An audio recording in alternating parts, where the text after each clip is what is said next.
All right, welcome everyone. Sunday Speedrunner Spotlight. I believe we're on episode 51. A little late, uh, just because were some unfortunate internet consequences that we could not control. But we're here. Actually, funny story about that. In a cruel twist of irony, last night my internet stopped working and didn't Oh start my. working again until like 4 hours ago. So, oh man, it's just really funny how things work out. But It, we're it it really here. is when there's I don't know, like there's a lot of more people working from home nowadays, and if your power goes out, I mean, sorry, if your the internet goes out, how are you gonna make the moolah, Yeah, But I'm sorry, I interjected in the introduction there. that's all right.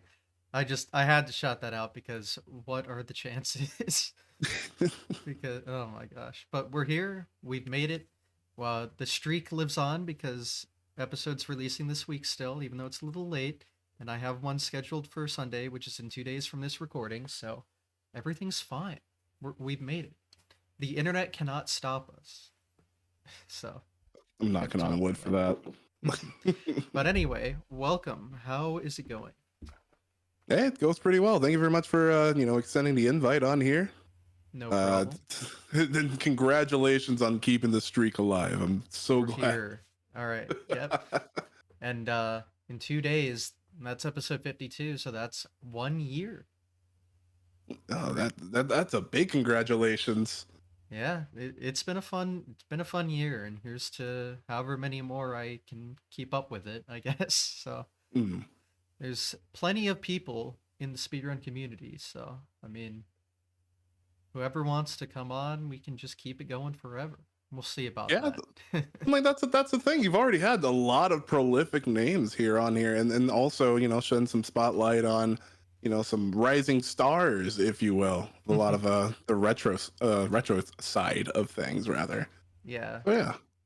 I'm definitely. If for the YouTubers, if you're not subscribed yet, I swear, if like literally the like and the comment and the helping out the algorithm helps out so much, especially when we're trying to get monetized on this channel. So yeah, Yeah, I mean, definitely. it's So almost there. support.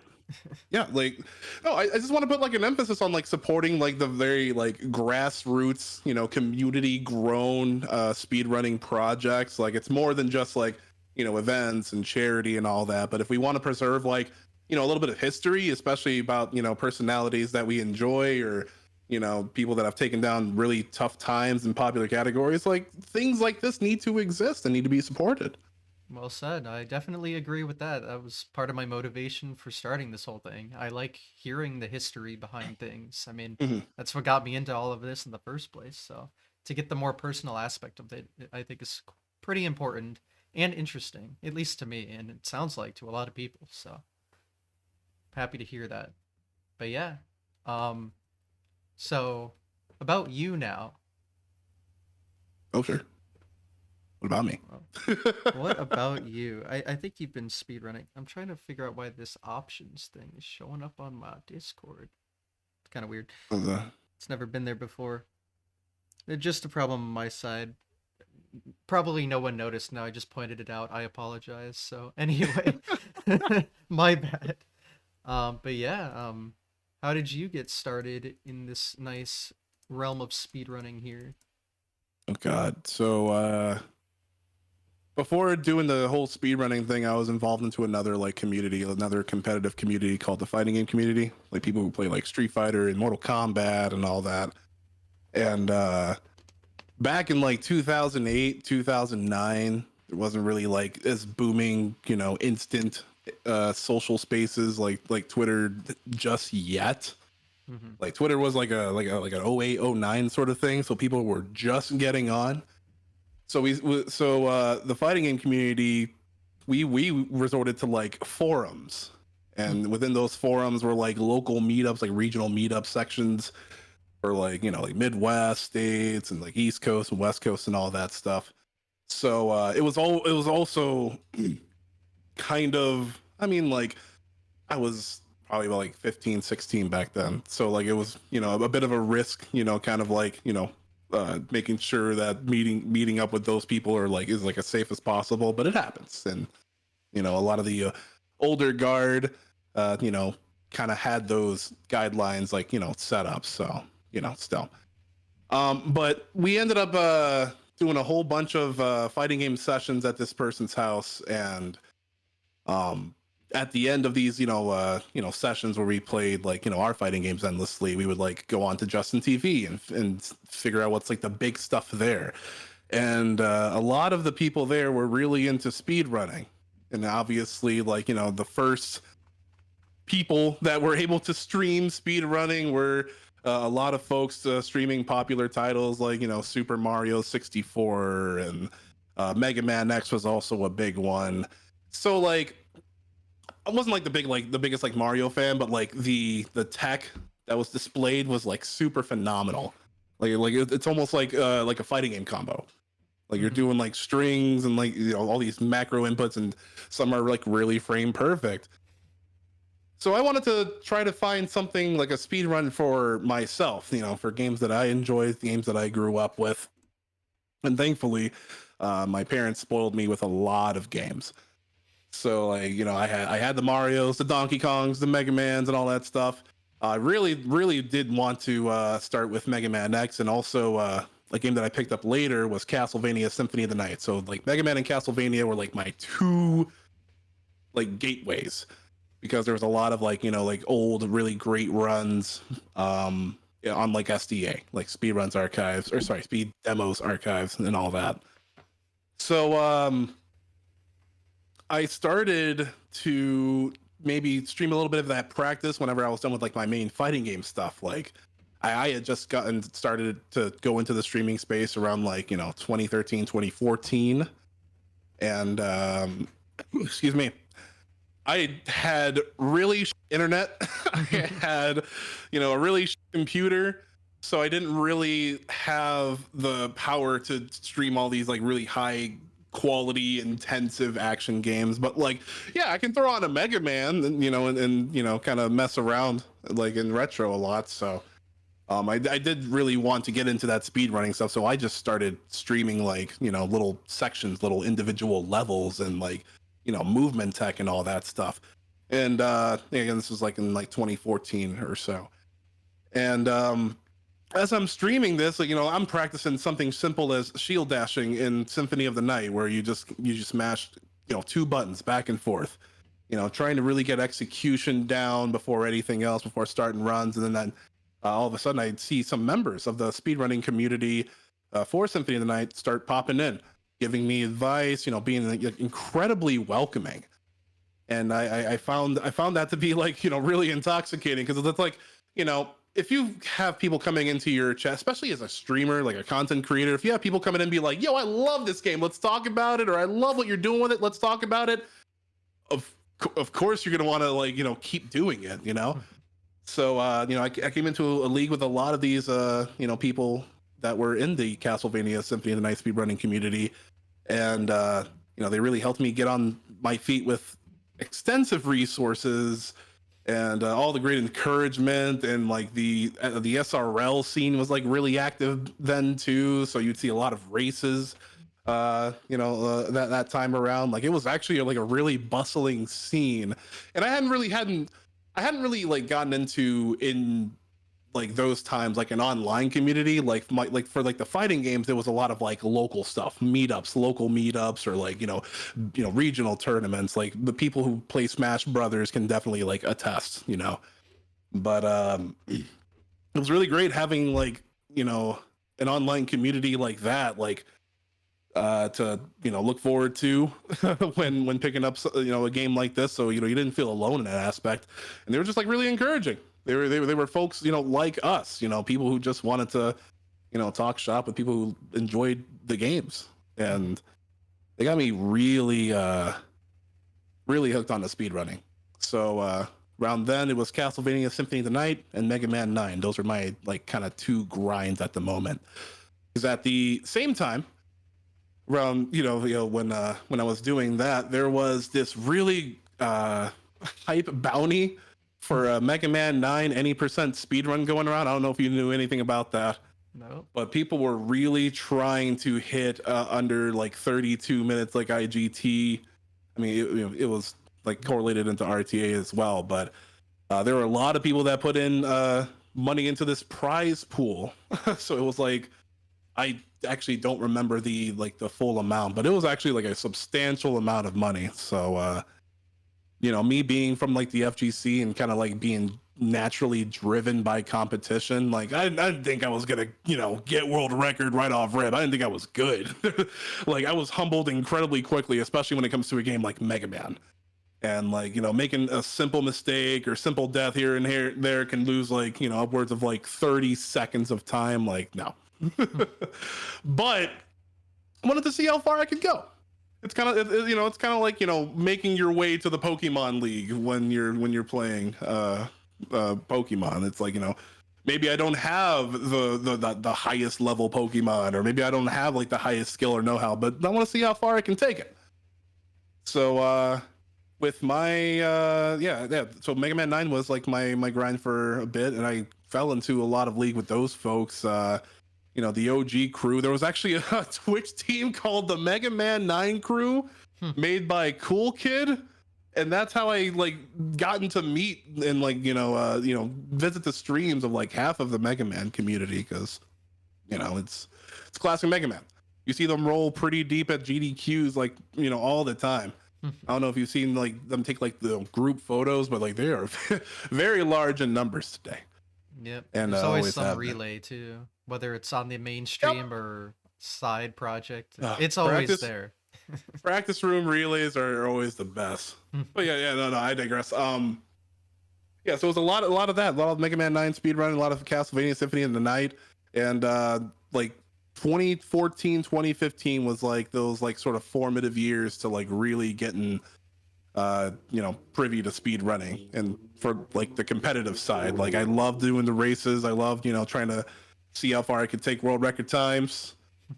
It was just very I don't want to say addicting. That's a bit of a negative connotation, but I got hooked on the speed running. Like it's a really sick hobby. Hmm. There can be good addictions. This is one of the few. Maybe. Maybe. I'm gonna call it that. I'm gonna call it positive anyway. Well, I Makes me mean, feel if, better. if, if you really want to be like super meta about it, the evolution of speedrunning has grown into such a avenue for entertainment and community, that so many things that have been born of it over the past like 10 years, even like obviously like elephant in the room GDQ, but also these people like working and volunteering and doing stuff of their own when it comes to speed running, like what these podcasts or like charity mutual aid endeavors of their own, like a lot of people get really hyped about the charity and like magic making aspect, because like it's almost synonymous with like these speedrunning events nowadays. Like, hey, if you hold an event just to have an event, that's super cool. But it's also like kind of like the main connotation, the main association when you hear about stuff like hey, you must hear about GDQ and and the ESA and like all these other stuff. So um, it really is like a skill developing, if you really want it to be like that sort of thing. Like it doesn't just have to be about pushing buttons on a controller. But we've done a lot with speed running, especially when it comes to charity gaming. Hmm. Oh yeah. I mean, speedrunning does like some of the most work with charity when it comes to the kind of gaming aspect, I think. I mean, I'm Mhm. not familiar with a lot of the other avenues of gaming personally, but I mean, GDQ is like one of the largest things on Twitch to this day still, and I mean, Yeah. what else do you see getting like an easy 2 million every 6 months? Like it's pretty big.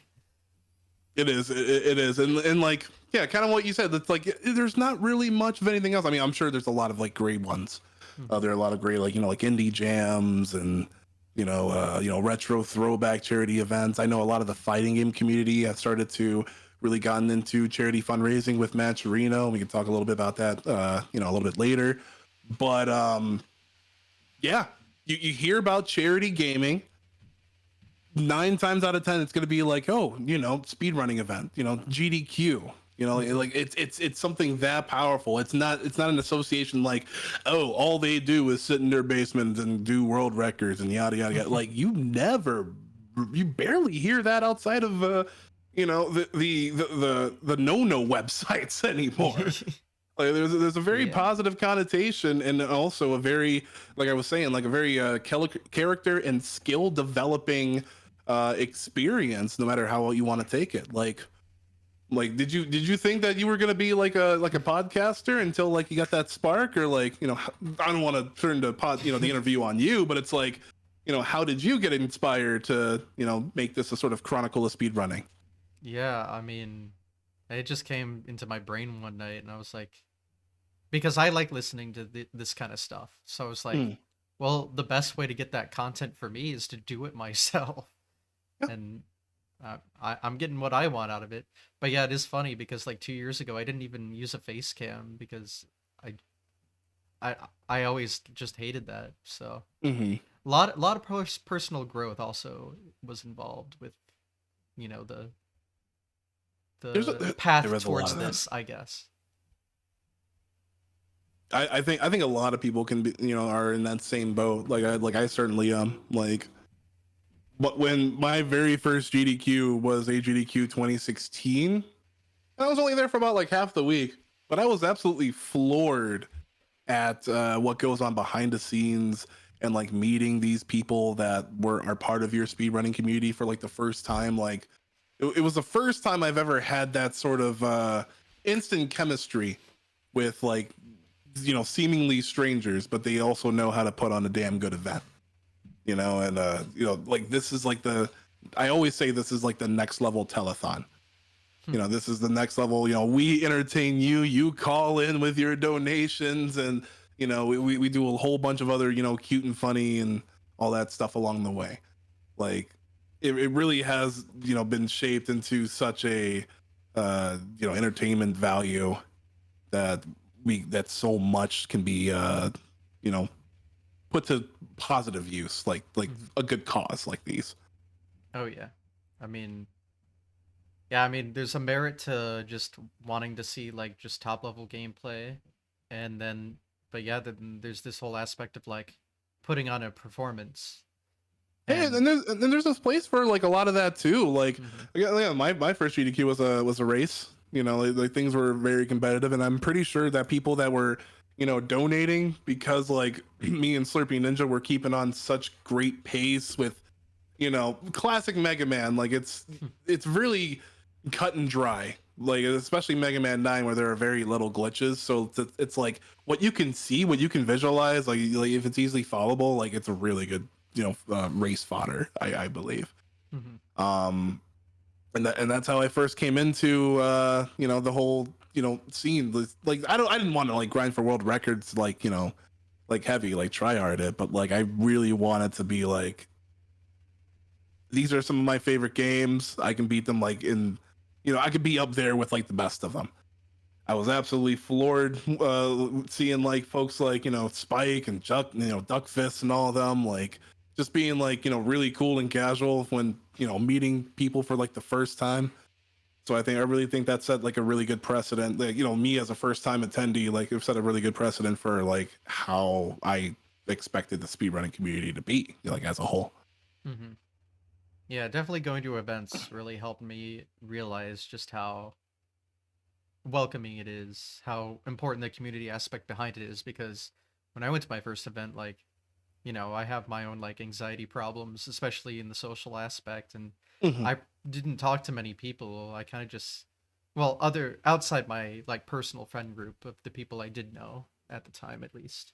It was hard to branch out, and even it was that way for me for a few years. But once you realize like no one there is going to be an asshole to you, that's not what anyone is there for. So,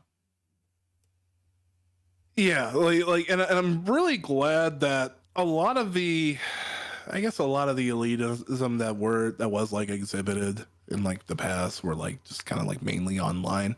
hmm.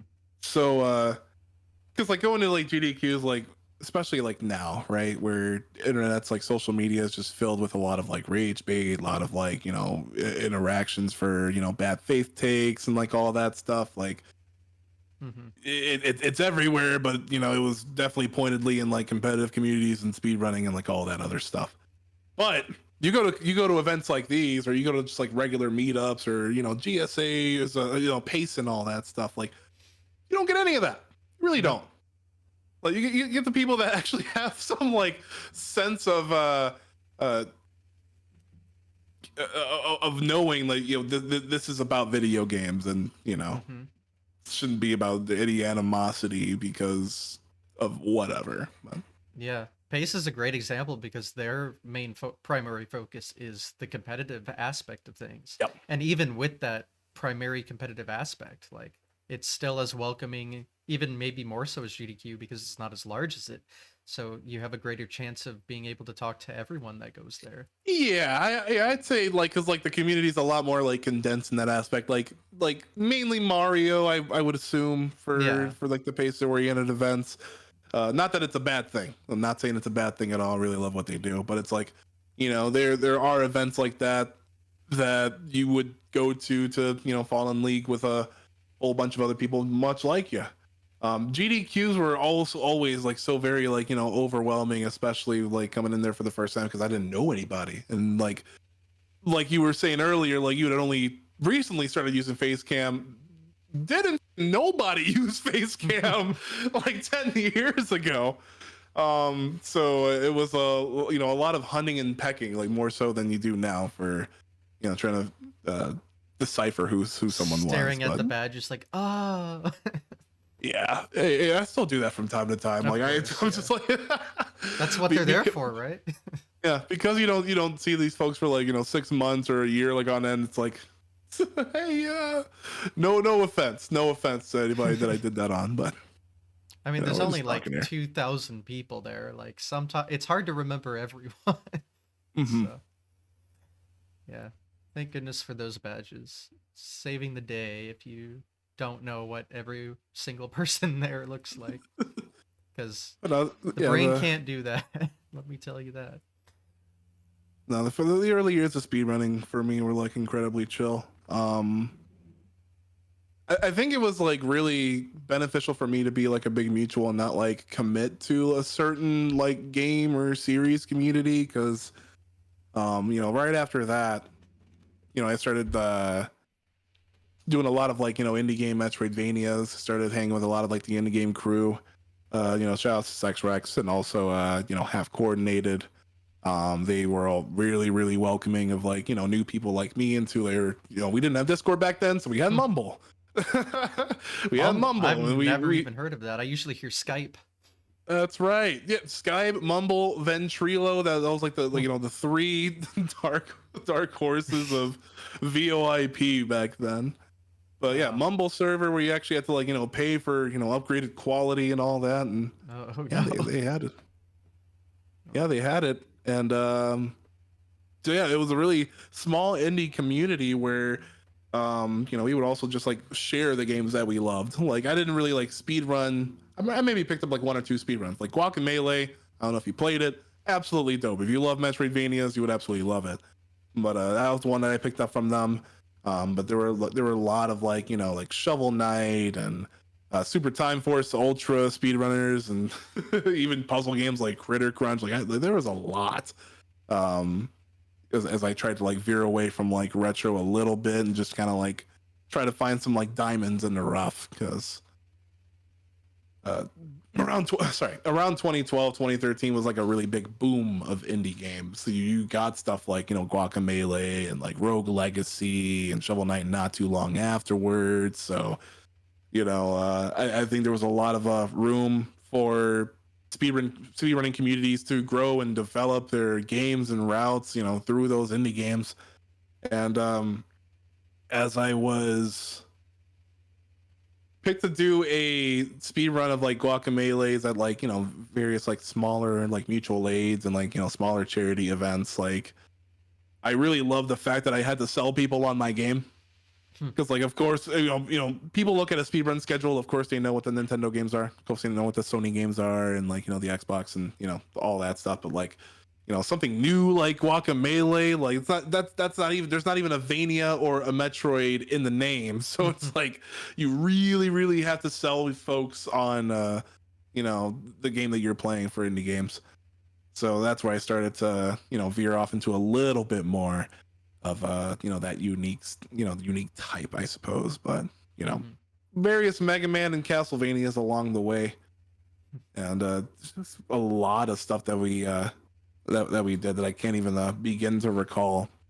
But a lot of the respective communities put together a whole bunch of mutual aid events for like even like their friends. Like even if someone was like struggling, going through like a really tough time, like all right, let's set up a little marathon. Like let's set up a team of production. And like this is all going on in the Discord server, so it's like I'll volunteer. Like I really loved seeing that aspect of the community throughout. Like that's the thing that stayed consistent throughout like my 10 plus years here. Is that everyone was like willing to like lend a hand and help out, and like no matter like what, no matter if you're part of like Mega Man or Vania or like Indie or Mario, like these are people that really want to help. I've never really seen, again, coming from fighting in community, things can get a little bit heated, a little bit toxic, yada yada. So, and there wasn't really much I guess room for collaboration like on that front, because like if you're playing a fighting game, you're playing a get better and rank up and do all those sorts of things. But for a community like this, like the generosity has just stayed really consistent, and people that use their individual skills to lift someone up like that, like it's choking me up. Like honestly. Yeah, definitely one of the better and, in my opinion, like just overall awesome part of the community is just the support you receive from it, no matter what the support is. Like everyone's supported of each other.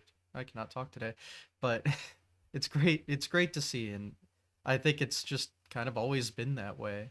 I mean, I wasn't there in the early years, but like it just seems kind of not fully unique. I'm sure plenty of other communities are similar, but like that's what you just hear all the time. It's just how welcoming, accepting, generous the community is.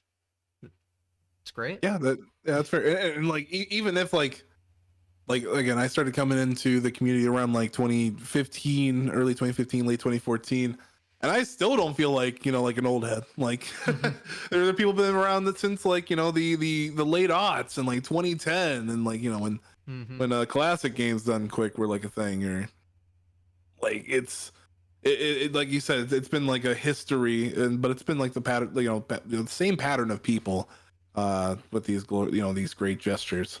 Yeah, there are It's just 13 really year wild olds, to there are see. 43-year-olds. Like it spans Huh. multiple generations, and that's another great thing about it is anyone can really just get into it, and you're a part of it. Then it's that easy.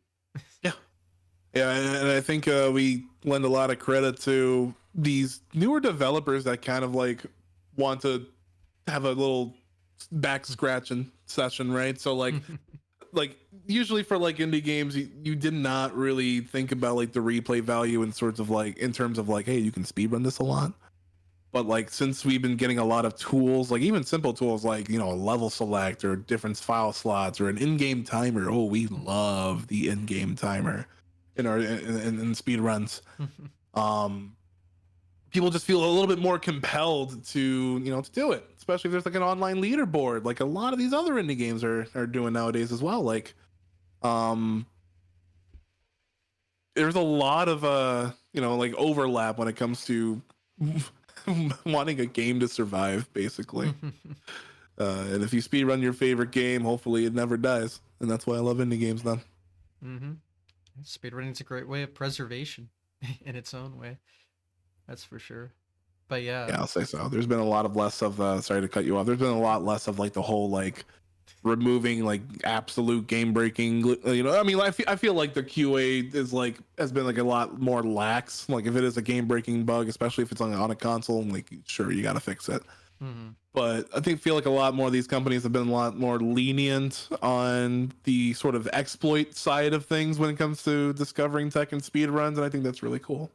Hmm. Like the new Prince of Persia game. I don't know if you've like played it. So it's essentially a 2D Metroidvania, but it has a crap ton of really good movement that was you know it was really found early on. So like times are like maybe like 25 minutes even now. So but keeping the speed run or keeping the the flow aspect in mind, it's really important, and I feel like they've taken it to heart with recent developments of these games. Hmm. And that Prince of Persia game, like partnered with speedrun.com to have like a huge like $10,000 speedrun Indeed. tournament thing just now. Like you see a lot of that more. Yeah, the devs just release a game and at the same time just are like, yeah, speedrun it, have fun.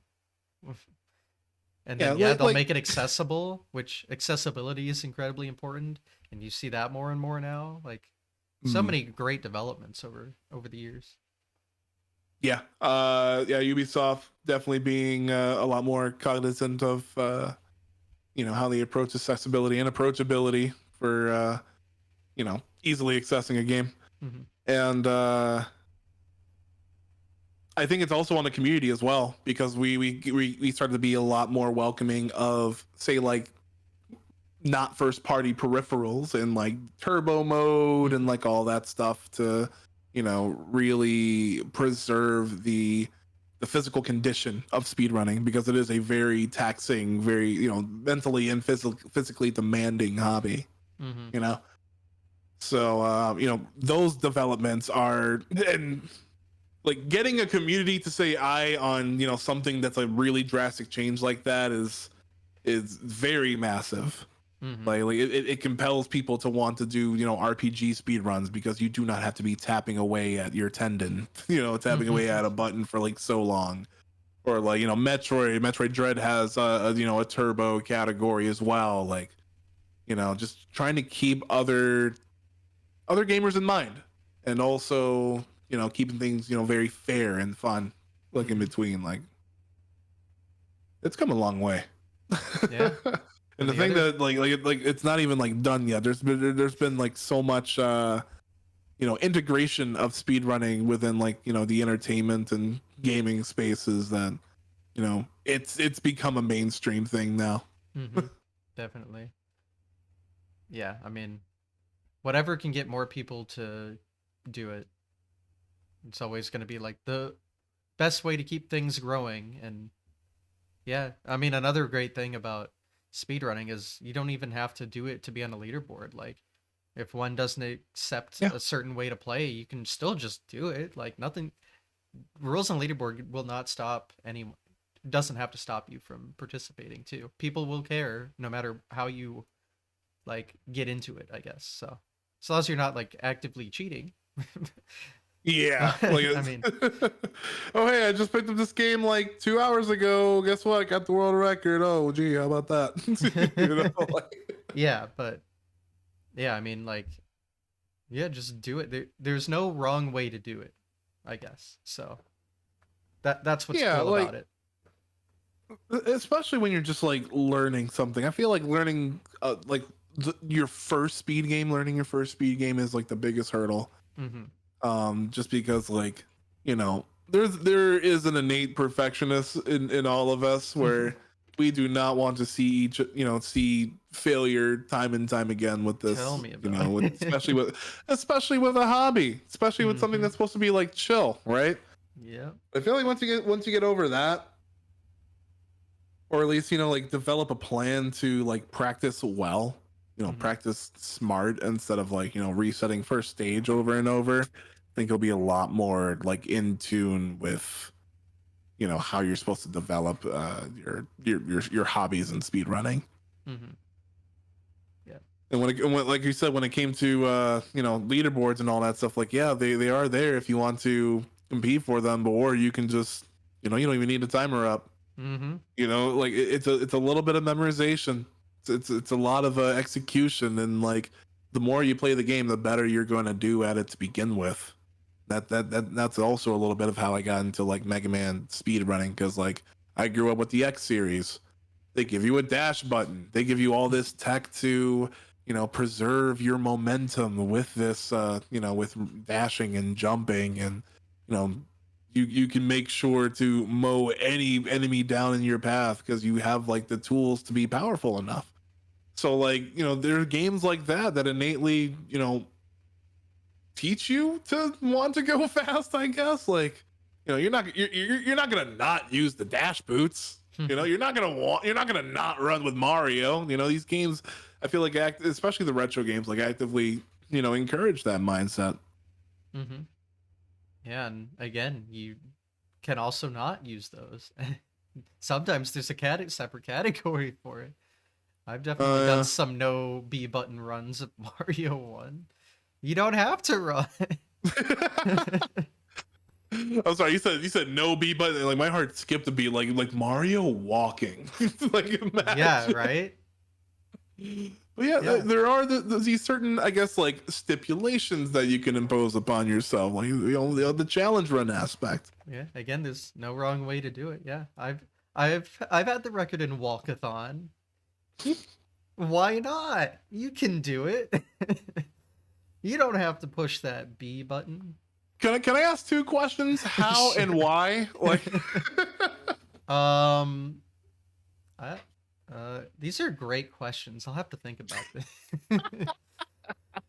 um I don't know. I mean, challenge runs have their own like unique reason to exist, and then if you mhm, combine that, you can always combine that with speedrunning as well. Like those can be as competitive, if not more, depending on how fun it is and how like how its own challenge fits yeah. into what you can do with it. But yeah, I mean, it's got its own like unique glitches you wouldn't see in normal runs, and that's a big part of category extensions and challenge runs is like it can open the door to like things you wouldn't get in the Yeah.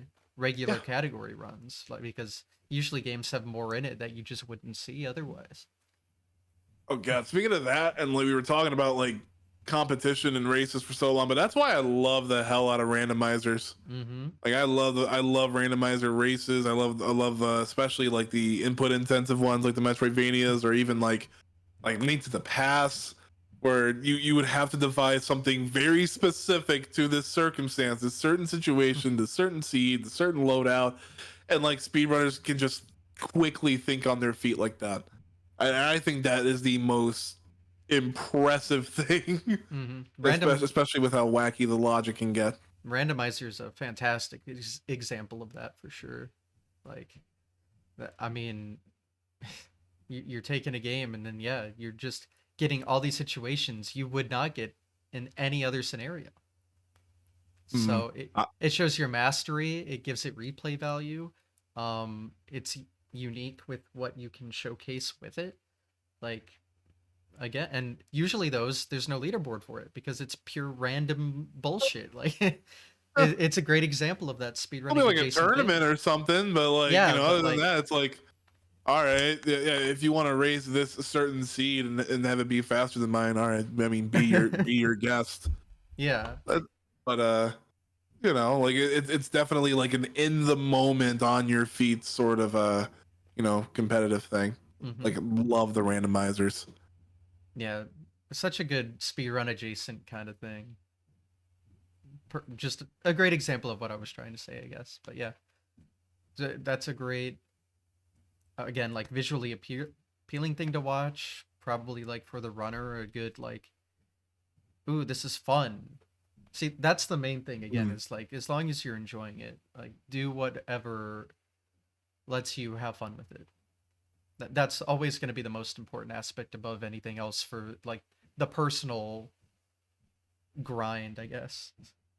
And I think that like a lot of the people that are incredibly influential in the speedrunning community like barely touch games to that, you know, elite level anymore. Mm-hmm. And I'm not saying that there aren't any that, you know, that that do, because I'm sure there are, but it's like, you know, it's more of a work to be a part of your community in a like a positive progressive way if you're just doing runs all the time. Hmm. Yeah, it's Like definitely if you're shifted.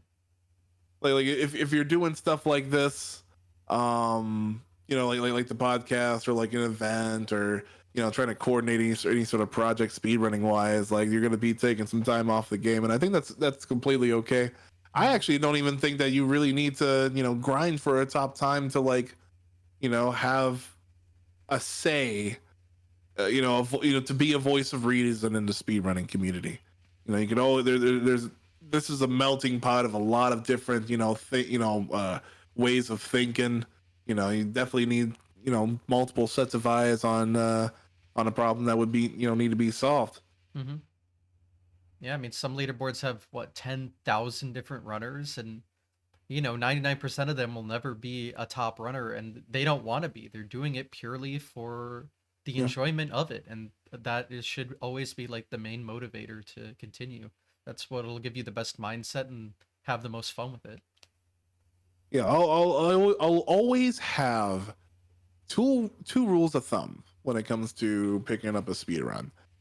One, I mean, obviously, it's got to be a really good game, like a Hmm. game that you 100% enjoy. Like for first time speedrunners, it's mandatory. Pick a game that you enjoy, but also at the same time, make sure it has good music.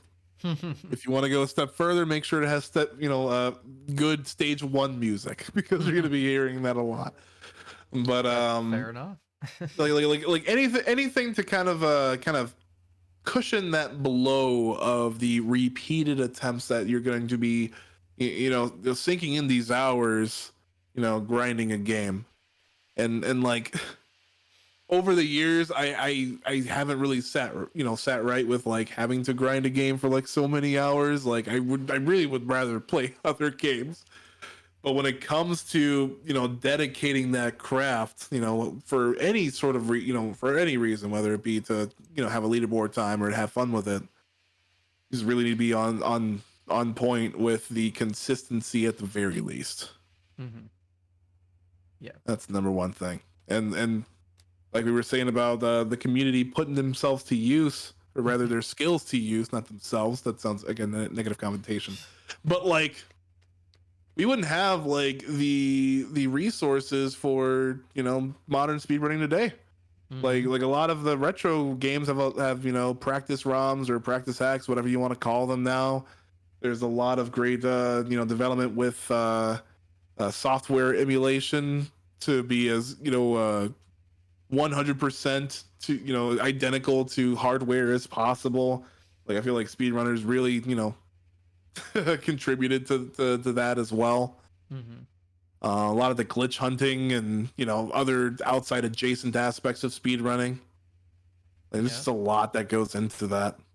Oh yeah. The Again, that harkens back to the accessibility side of things. It's like easier to get into it now and like be able to receive help and have all the tools and resources you need. It's just easier now than it ever has been, and it'll only Hmm. get easier and easier as time goes on, and more like people are able to create these tools to help and provide all this information. See, in that same token, as things get easier and easier to, like, you know, get into, one should definitely be of the mind of you are probably not going to world record, especially when you're just Yeah. starting out or just picking up a game. Like getting into that mindset like early on can definitely contribute to early burnout, like as well. Hmm. And Especially lack of if you're not, enjoyment. yeah, especially if you're not getting, you know, the results that you would like produced. Hmm. You know, like you definitely there's been a lot of emphasis on making this as stress free of a hobby as possible, like, or as can be rather. Hmm. But yeah, you still got to really take care of yourself in the, you know, in the physical and mental aspect. Yep. I mean, those are so important for a hobby such as this because I mean, so many things can eat away at your mentality if you don't know how to like control your brain properly, or if you know, you do it too much. Like there's so many factors at play here, Mhm. and yeah, I mean, I struggle with it all the time, so I can speak firsthand. So it makes things difficult for sure. What do you think about just want to throw a subject out there, but what do you think about like performing for your first charity event?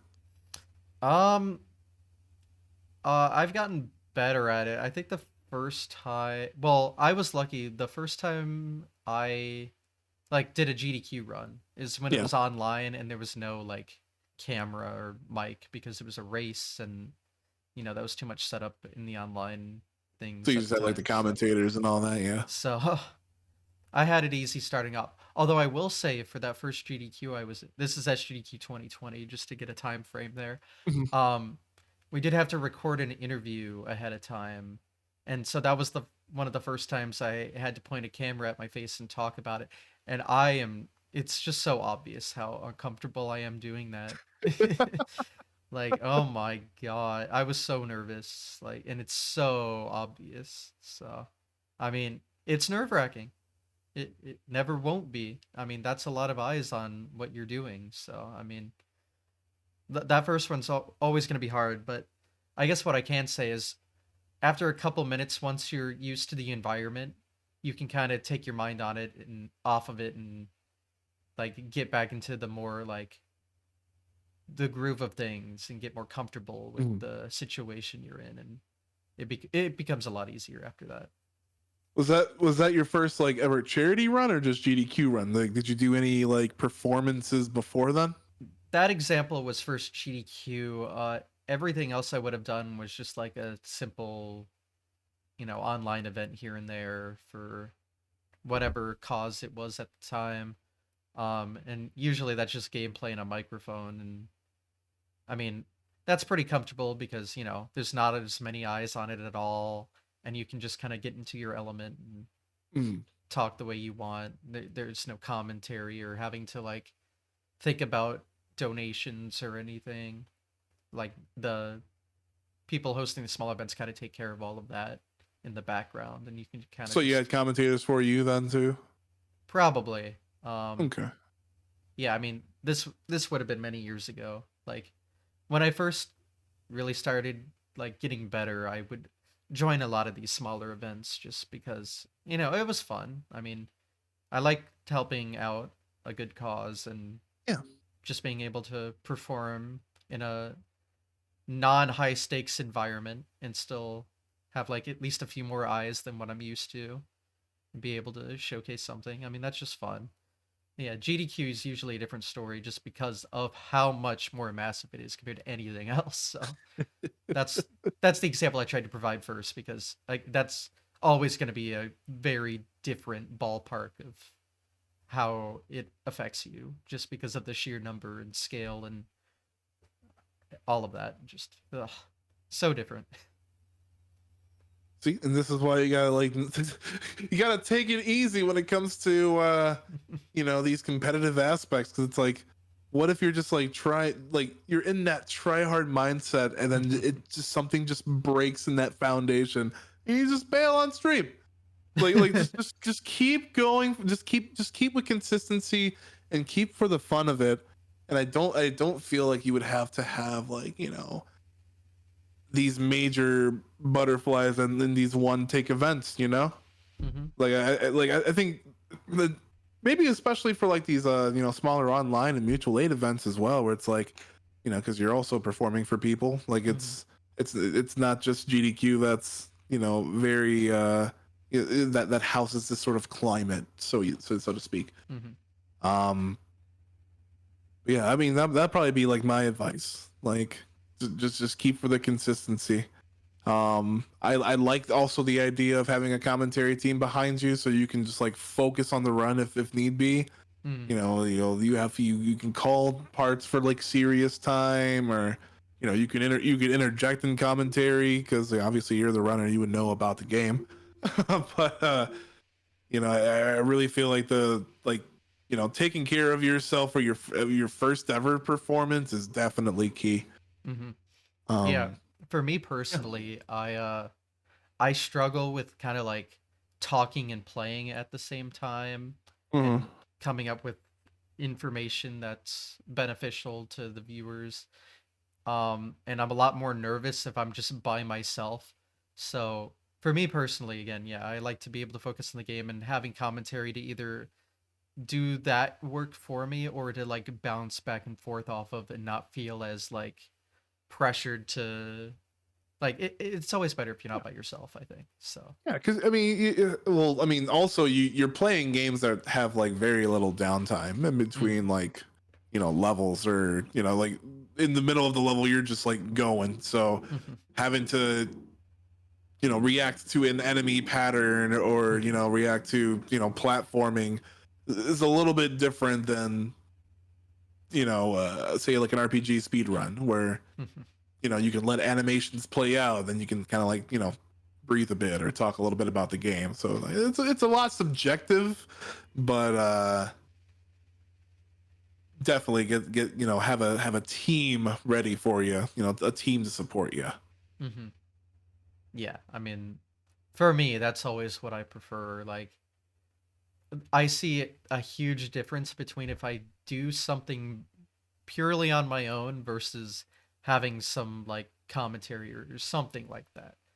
Like, I mean, and this is just me personally. I mean, whatever works for Mhm. whoever, but I need that like someone to bounce off of to not feel alone and to be able to say things when I can't, I guess. It Yeah, just makes there's, things a there's lot easier.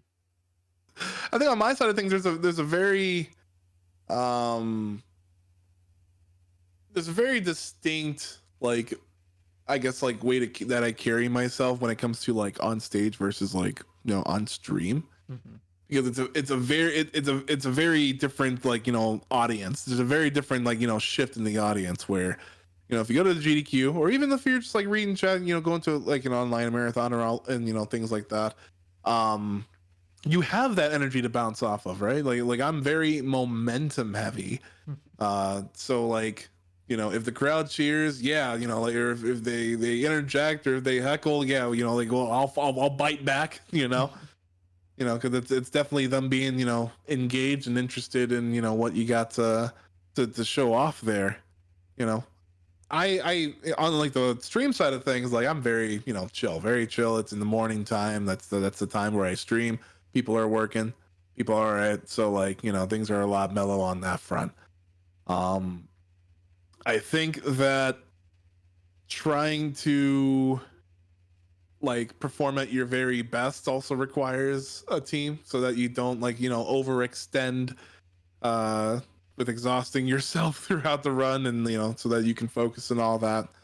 um but that's also a very big, like, skill developer. Like people that try to perform in these one take settings, are like have a skill to hone with that. Like, really glad that we have these other events that GDQ kind of like hosts, like the little like hotfix like events and all that stuff, because like you get a lot of that, bouncing back and forth between like runner and host a lot. Hmm. And actually, what we're doing for, so like um later this February, we're gonna be doing a Black History Month event called Unapologetically Black and Fast, and there's actually a lot of really new, fresh faces like on the schedule. And what we got going on is we try to like set up these new runners with a commentator, like, like a mentor, like, so to speak, that'll kind of like be there for their support as they are guided through like the speed run. So even if they don't know the game, like, we'll brush up on it, so we can, like, help them, so that they wouldn't feel alone in that. And I feel like that is a really great gesture of a community, getting Hmm. like new folks acclimated to not only being good at speed runs, but also being a really good performer as well. Like, this is what speed running's kind of gotten into. Like, whether you're content creating, streaming the the endless grind, so to speak, you still got to be like entertaining to in some way, shape, or form. And especially when you're trying to lend your expertise and your skill set to these events, like whether it be GDQ or even these smaller events, like, people want a reason to pick you, Hmm. to say, I want this person because he's got, they've got this personality, or she's got, you know, uh, this skill set, or, like, she carries herself well on camera, or on, like things like that. Like, there's a lot that goes into that performance aspect. And I'm just really glad that we have these spaces that get the new folks, ready with at least the knowledge, and these showcases like the hotfix events and stuff. I really hope other people follow suit as well. Hmm. Yeah, and I can speak as someone who I don't think I'm not like a have a really good personality when I'm by myself, and that boils back down to what I was saying when I'm like doing an event by myself. Like Yeah. I need like something to bounce off of. I need that help. So yeah, it's nice that people are around to make it easier for people that are like myself that kind of need that to perform better in these speedrun related events and such. Yeah, I think this encouragement and like support from like the speedrunning community is definitely a huge part of what gets people to stay, Hmm. because it is a very daunting, like not even like physically demanding, but also mentally demanding, hobby, where you will feel pretty bad a lot. Like if you go in with the wrong mindset, you will feel pretty bad a lot. You will go in there feeling like a failure like a lot. But like these people are there to say it's okay. It's okay. You don't have to take it that seriously. We're here to help coach you. We're here to help you through it. Hmm. Really really big part of the community. Like that's what keeps people coming back. A lot of people that even burn out after a time. It's like, gotta come back. Miss the folks here. Hmm. Yeah, I mean the community again is like very welcoming. It's got people of all different kinds, I guess. And that's again one of the cooler things about it is like no matter what, we'll probably take you in and you can have fun doing what you want to do, and that's great. That's great Mm. in the community aspect. Again, I'll promote the community. Speedrunning is every day, all day. I today I even just tweeted like I love the speedrunning community send tweet just randomly because I'm like, you know what? Our community is awesome. We got a lot of just a lot of thanks to be given to a lot of people that have contributed in some way, shape, or form. Like, especially with how great the support is for content creators really trying to make a some sort of like income or living, Hmm. however you want to spin it, Hmm. through this avenue, through speed running, through this innovation, and then spinning of this genre. Like, it's again, like, it started with people uploading and recording speed runs to VHS tapes and Hmm. sending them in for verification and all, like, and this very archaic, draconic process, to the wealth of information, the wealth of community, and the wealth of resources that we have right now to just get like everyone like involved. Like, Hmm. that is, it cannot be understated that this is just an incredible thing to be a part of, especially for so long. Yeah. Like, I haven't been traveled to a whole bunch of like events, worldwide, even. Hmm. Like, there's been a lot of love for that. Using the games for the good like that. Hmm. Um, Yeah, yeah, events keep popping up. yeah, I had something that I wanted to bring up, like, because like even meeting like very prolific figures within the speedrunning community, right, can like give you like so much encouragement. Um, and just realizing that they are just like you, Hmm. they are just like people that probably have full-time jobs and families and all that stuff, and like it's absolutely wild. Like,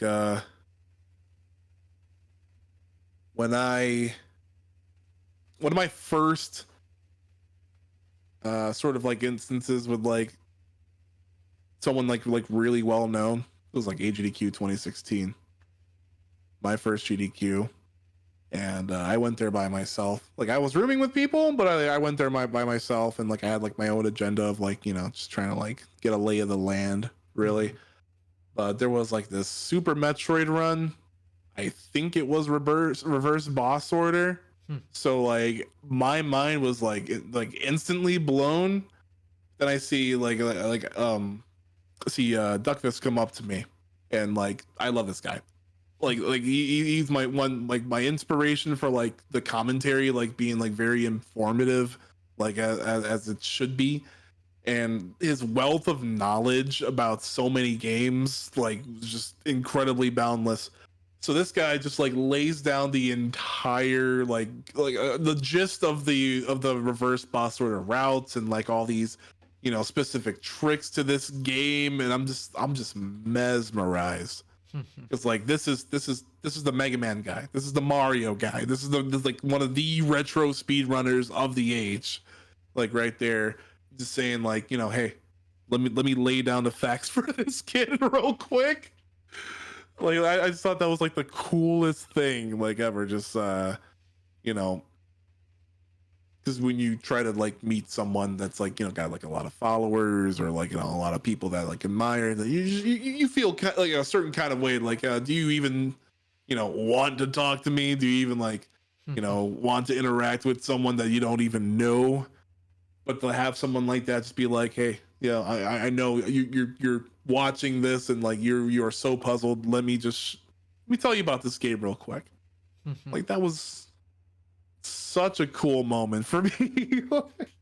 Yeah, I remember coming to that kind of same realization of, yeah, we're all just the same, doing the same thing. Like the number of people that like follow you or watch you doesn't matter. It won't affect Yeah, like how they treat you or anything like that.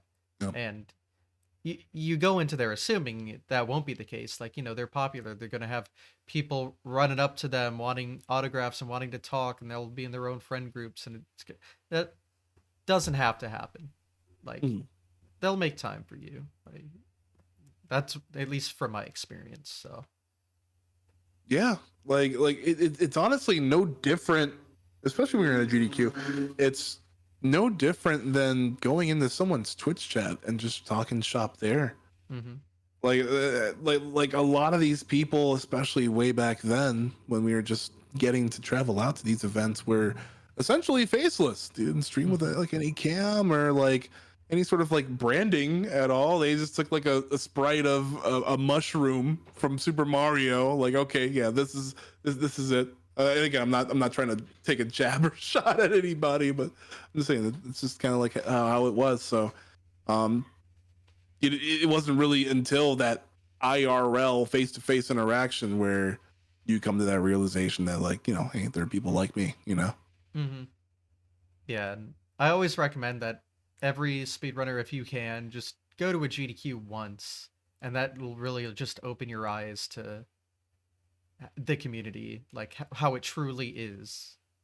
And They've done yeah. so well with like the edutainment part of it as well, Mm-hmm. where I mean like you'll also have like panels with a lot of like speed run and like production centric subjects, to where if someone were attending a GDQ and they were still very unsure about speedrunning or still very unsure about streaming or producing a charity event, that we have people that volunteer their time to give you the rundown on that via these panels. Like I think they're like the sickest addition to their content lineup. Like, yeah, of course I love the arcades, like the way to my heart is Street Fighter, of course, but getting the knowledge down and like recorded, since they do record it and upload it, you know to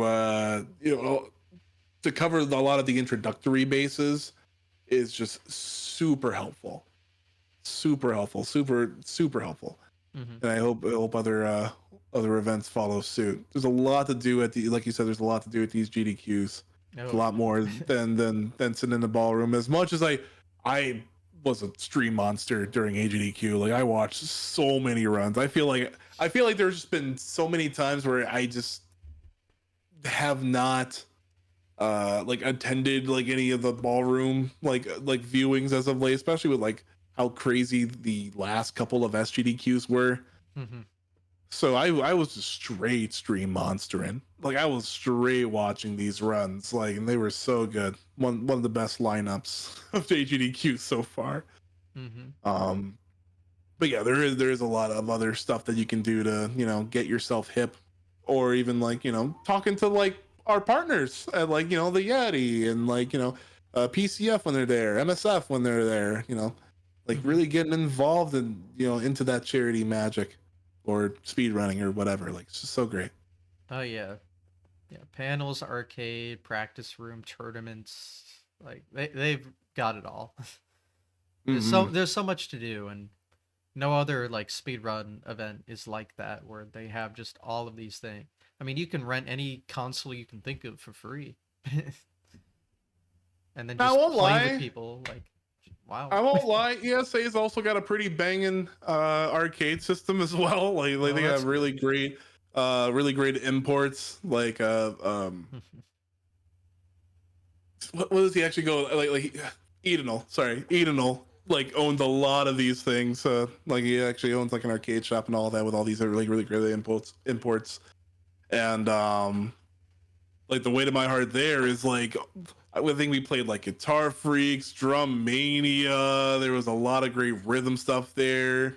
U Beat, like and I think they also got some like pretty nice educational stuff going on there on the ESA side of things. Like not so much like panels, but they do have like interstitial content. Like they have like little like tutorials. Like whenever they go on breaks, like when they're like live events, like they have these little like community made tutorials and all that on just like, hey, how do this is my favorite game. Here's how to do this trick. I think that's like really cool as well. Um, but also, I mean, just like wherever speedrun event that you go to, like you find something that's like outside of like the main content and like just absolutely fall in love with it. Like that's why board game rooms exist. That's Oh why. yeah, I didn't even bring that up. That's another thing they have.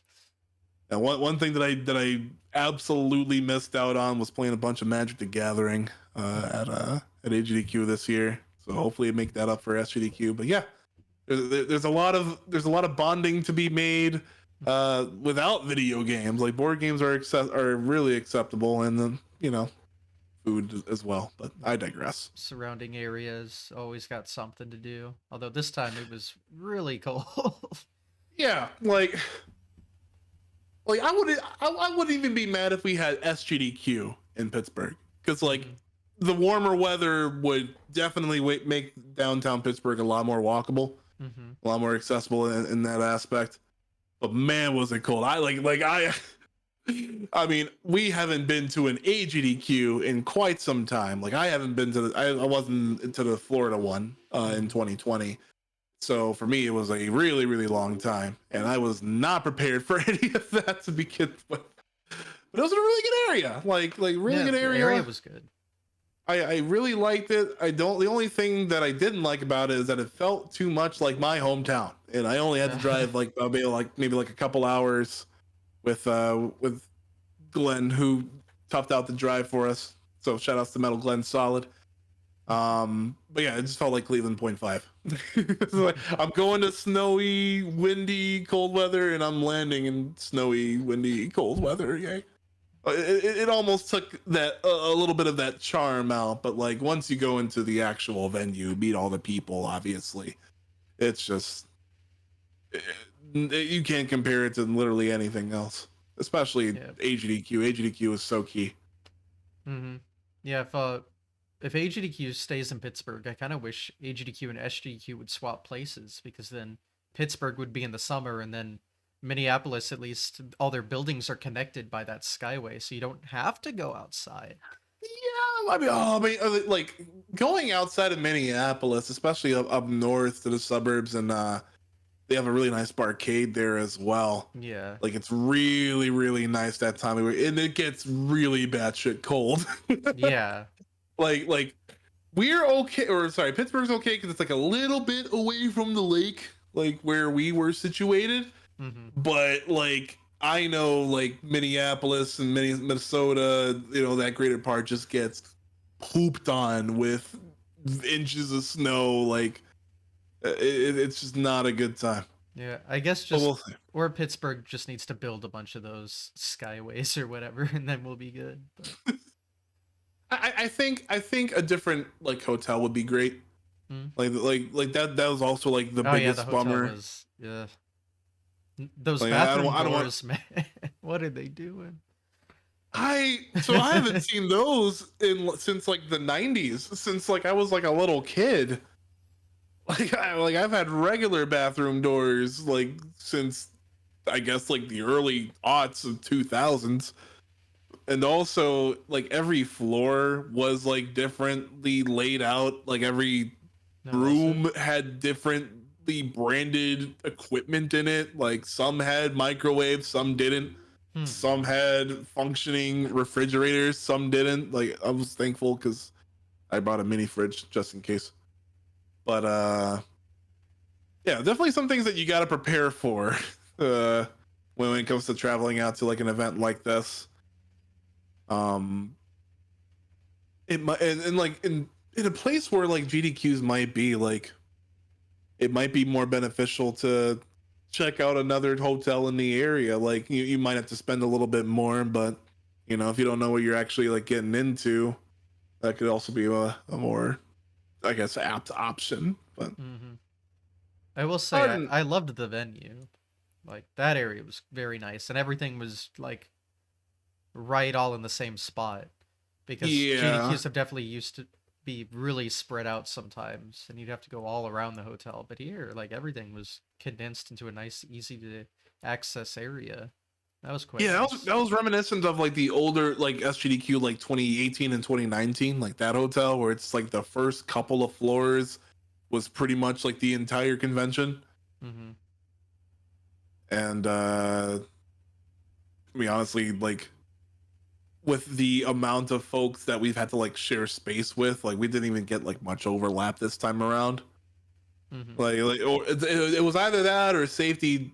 The safety team definitely did their damn job. but uh, but yeah, these events are really great. And another thing that I want to stress is that you might not get into it like the first like couple of tries, but you definitely want to use other avenues, like other like marathons to kind of like build out your resume, get your feet wet, especially if this is like a like solo commentary endeavor, or depending on what game you play, because like there's a lot of I see a lot of people get bummed out about not getting into events, not getting into GDQs, not getting into smaller marathons and all that. And I feel like, well, one, you cannot beat yourself up over it, especially if you're like trying to like play a game that is pretty popular and very like active and all that stuff. You might have a little bit of I don't want to say opposition, but like a lot of people to stack your time up against. Hmm. But also with the addition of like, I know Hotfix just cut their shows down, but like they still have Hotfix shows where they want to display people in their communities and their respective video games.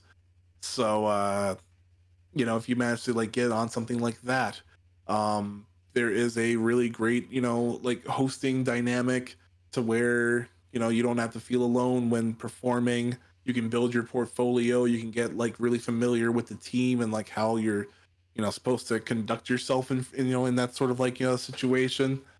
The lower the kind of like lower scale marathons and mutual aids, like I'm sure there will be people wanting runs and wanting people ever enthusiastic about their games running at their marathon.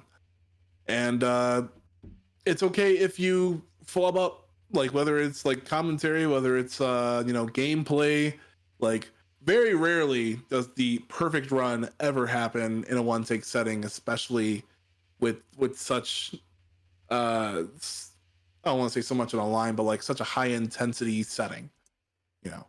Mhm.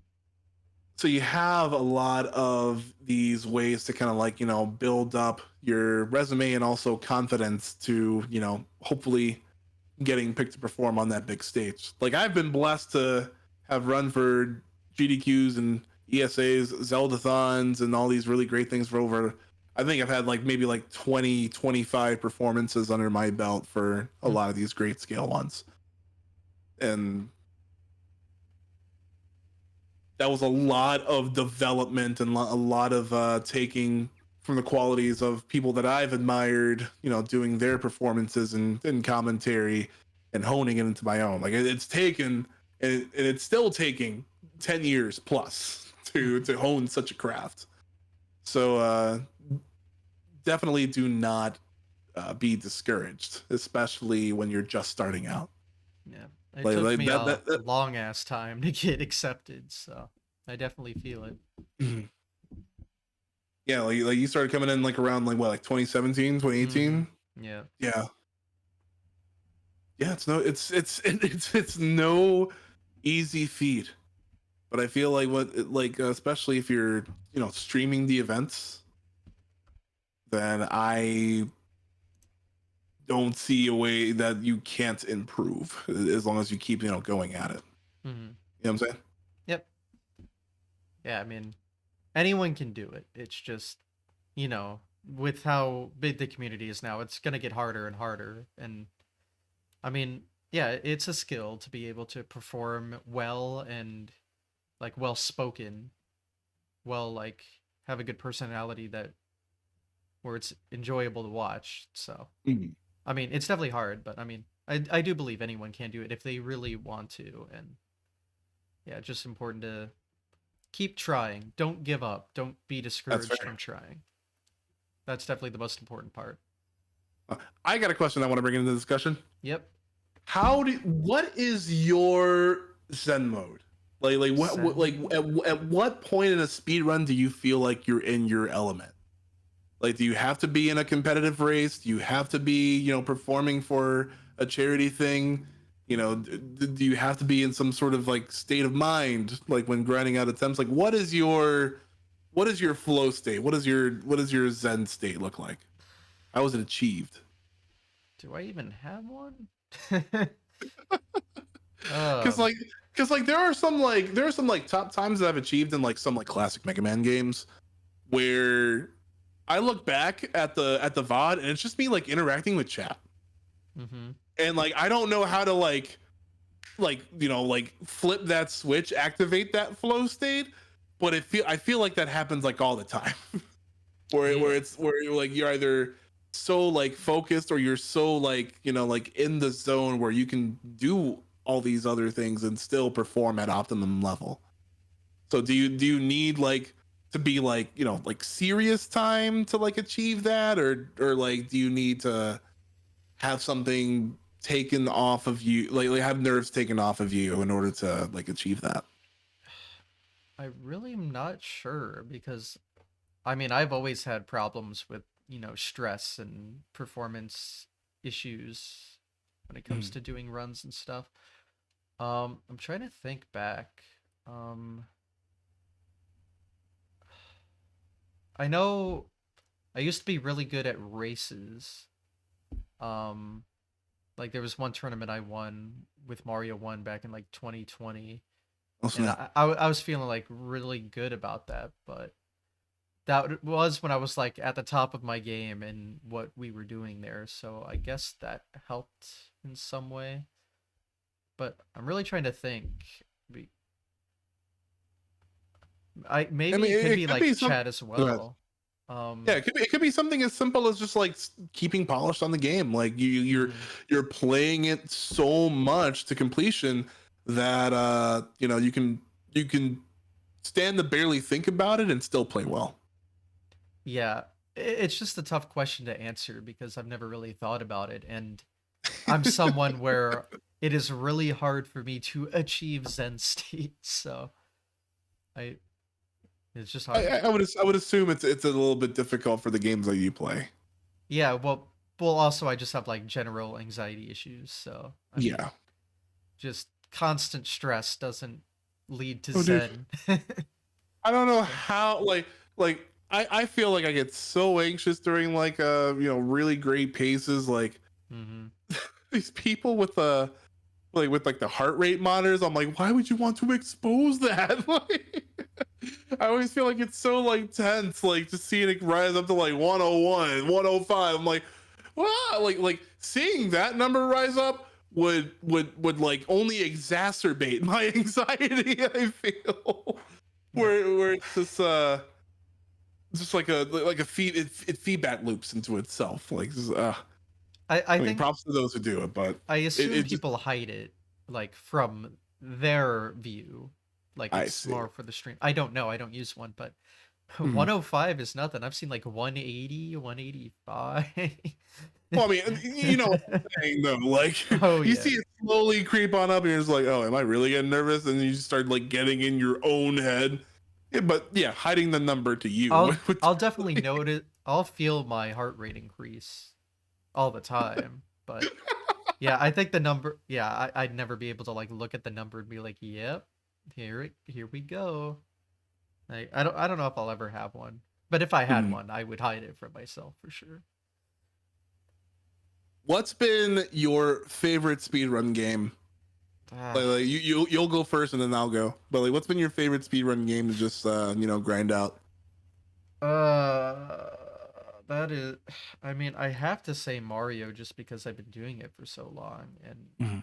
I've felt the most like comfortable, successful, and happy with what I've been able to do in that. But I mean, I'm not sure because like I practice Mario 64 a lot. I'm not really good at it, but I like enjoy practicing that more than anything else. Like that Yeah. I play that game. I practice that game for fun, and I can't practice Mario 1 for fun. It ain't like that anymore. So I don't know. It's a tough one for me. I'm really bad at picking favorites just in general. So See, these are the questions you got to deal with on the podcast, man. All right. mhm. Yeah. See, this is why I'm the interviewer, not the interviewee. I Mm. can't answer questions myself. All right, I'll go. So like, I think my favorite all time speed run that I loved grinding was Mega Man 9. Mm, Uh, and there's and with that game, there's a Proto Man category where you can play as Proto Man, and I think that was some of the funnest like grinding for like a top time that I've ever done. Like, I've met so many like really cool people that like raced alongside me to get to that point. It was one of my first like world records that I held for like, I think it was like, I think I held that for like a full year until someone took it over. mm, And it just felt incredibly satisfying, just like feeling like conquering a classic Mega Man, especially in a speed run aspect, is, I feel like there is nothing more rewarding. mhm, I especially when gunning for a top time, where it's like you manage to not make any mistakes, any fatal mistakes that would have cost like something that would take that time away from you. And like I feel like that's got to extend to Mario as well, where it's like these, like there's a really big sigh of relief once it's all over that you don't have to input these strings anymore. You don't have to react to hammers or hands or blue balls or whatever they do nowadays. mhm, Like it like having that be a grind for so long, and like just having to be like a really fun game with a fun community, really great music and all that stuff. But like, you know, that final, dot done or whatever on that was like the most exhilarating thing for me. Like, I had not popped off mhm, at a world record made that I've made since that. mhm. Everyone else would be like, "Oh, yep, there we have it." No, this was out of my chair, screaming, holding my head, like The I feel YouTube like it was really thumbnail great. face. Yeah, YouTube thumbnail phase, pog, all that. Plug. Oh yeah, I definitely get it.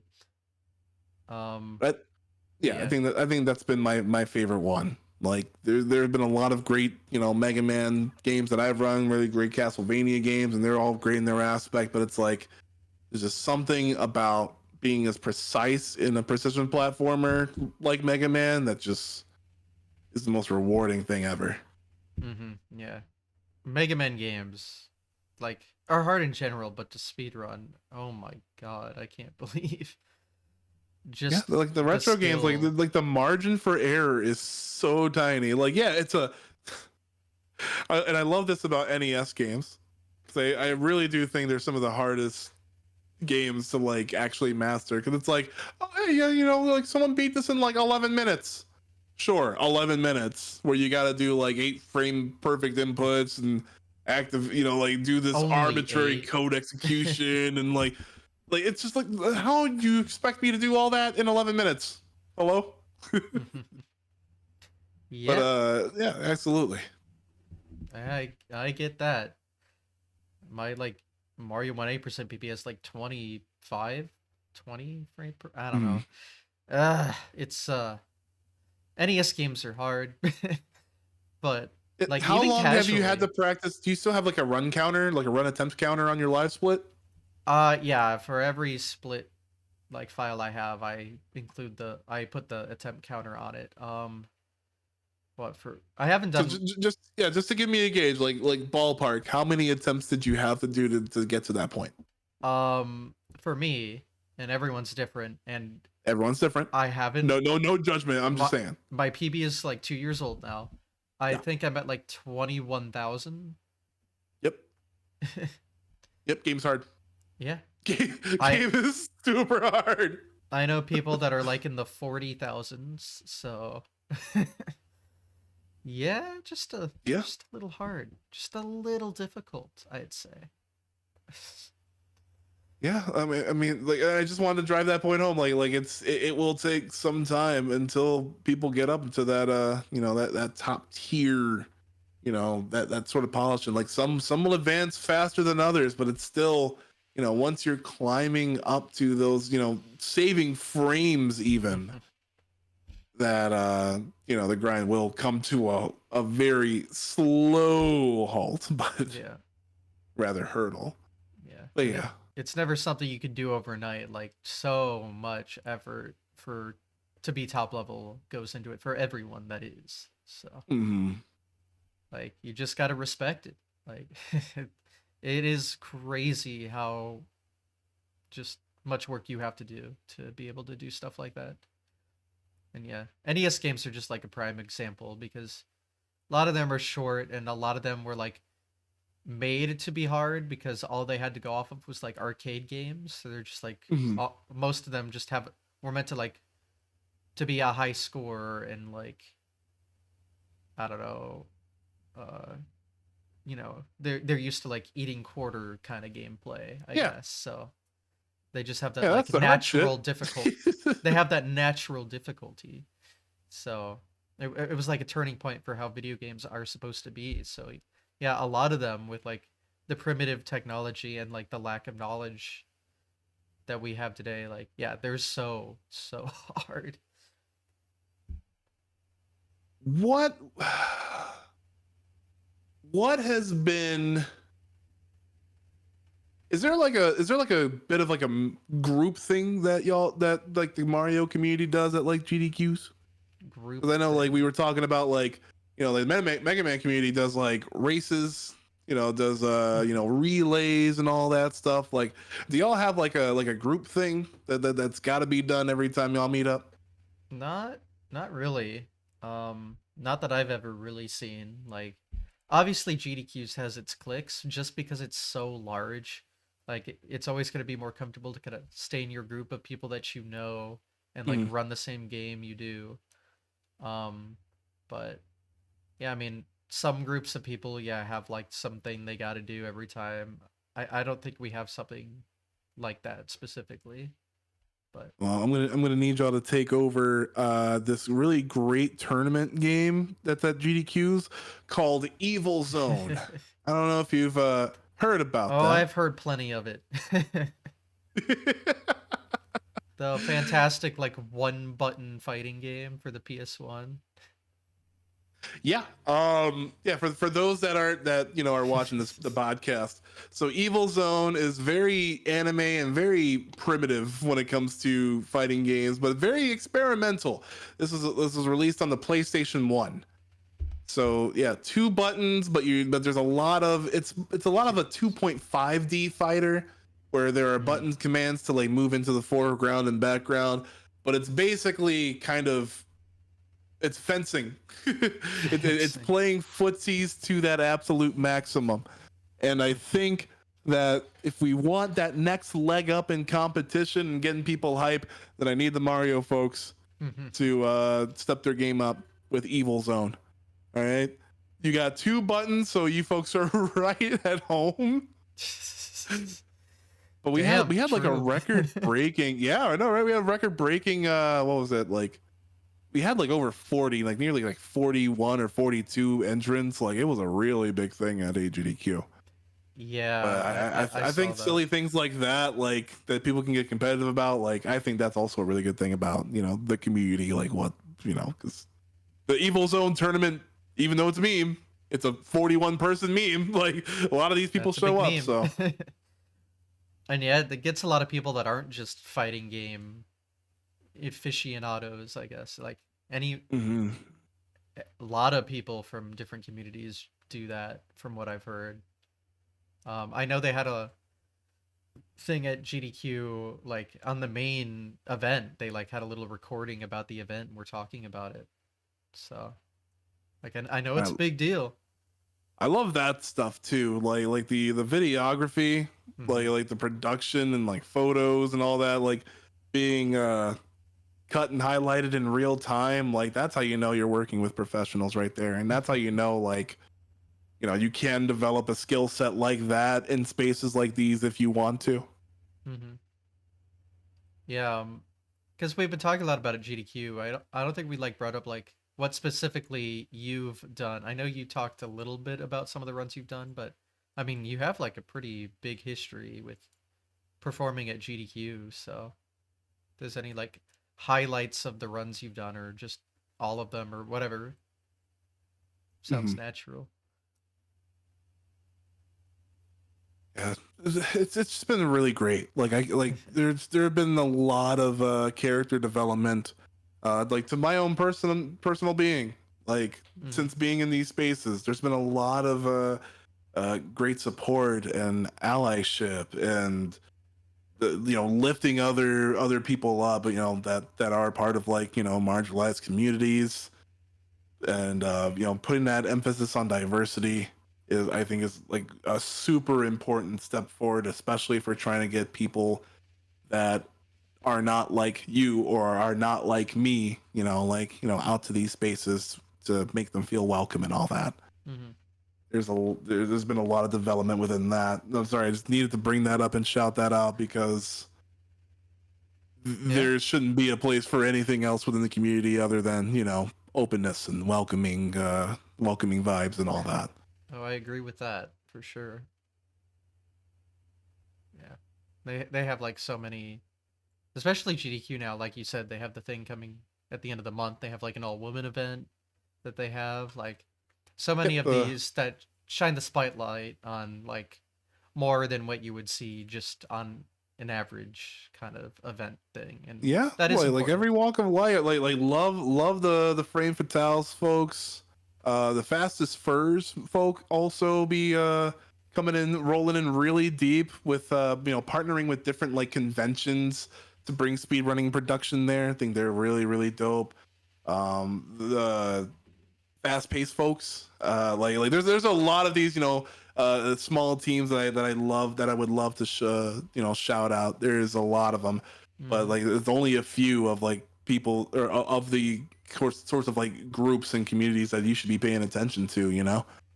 Because it's just so much magic to be made here. Hmm. Yep.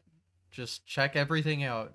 You'll find it somewhere. That's for sure. There's plenty of events now. Plenty of like organizations that do their own thing and or will like Mm. do it with some other organization. They're everywhere. Browse around, find what looks fun for you. You'll find it. It is there. But yeah, back to what I was trying to get at was like your first run was, you said it was HDQ 2016. Like, did Yep. you get into that one? Yeah, that was the first one that I submitted. Mega Man 9-4. That was the race versus me and Slurpee Ninja. Yeah. That was the very first one that I applied to, and like it was a very lucky, like I got in first try sort of thing. Where I don't think I would have. I don't think anyone would have that stroke of luck again, Yeah. especially because like Mega Man 9, if you look at like GDQ VODs, has been featured a crap ton of times on GDQ. Mm. Like especially like in the earlier stages, like we've like so many people were doing like 80% or Buster only or hard mode and all that. Like, and I managed to get like another another run in. Thankfully, no one had submitted Proto Man, so Mm. that was like the big like unique spin and take. And I think having someone in the prolific as a prolific name as Slurpee Ninja within the Mega Man speedrunning community alongside that, like that definitely just kind of like piqued the interest of the games committee. Mhm. So And it was definitely a lot easier, I assume, to get into events back then because even though it was still pretty big by 2016, it was a lot yeah, smaller like than it is now. like I couldn't tell because like I feel like we're kind of like around the same numbers as we were in like 2016 2017. Oh, Like we really? hadn't really hit cap in like the last couple of GDQs. So Yeah, like around like the 1700 1800 mark, I would say would probably be like the safe bet. I And I see. think that's around the same like numbers that they got around like 2016 2017.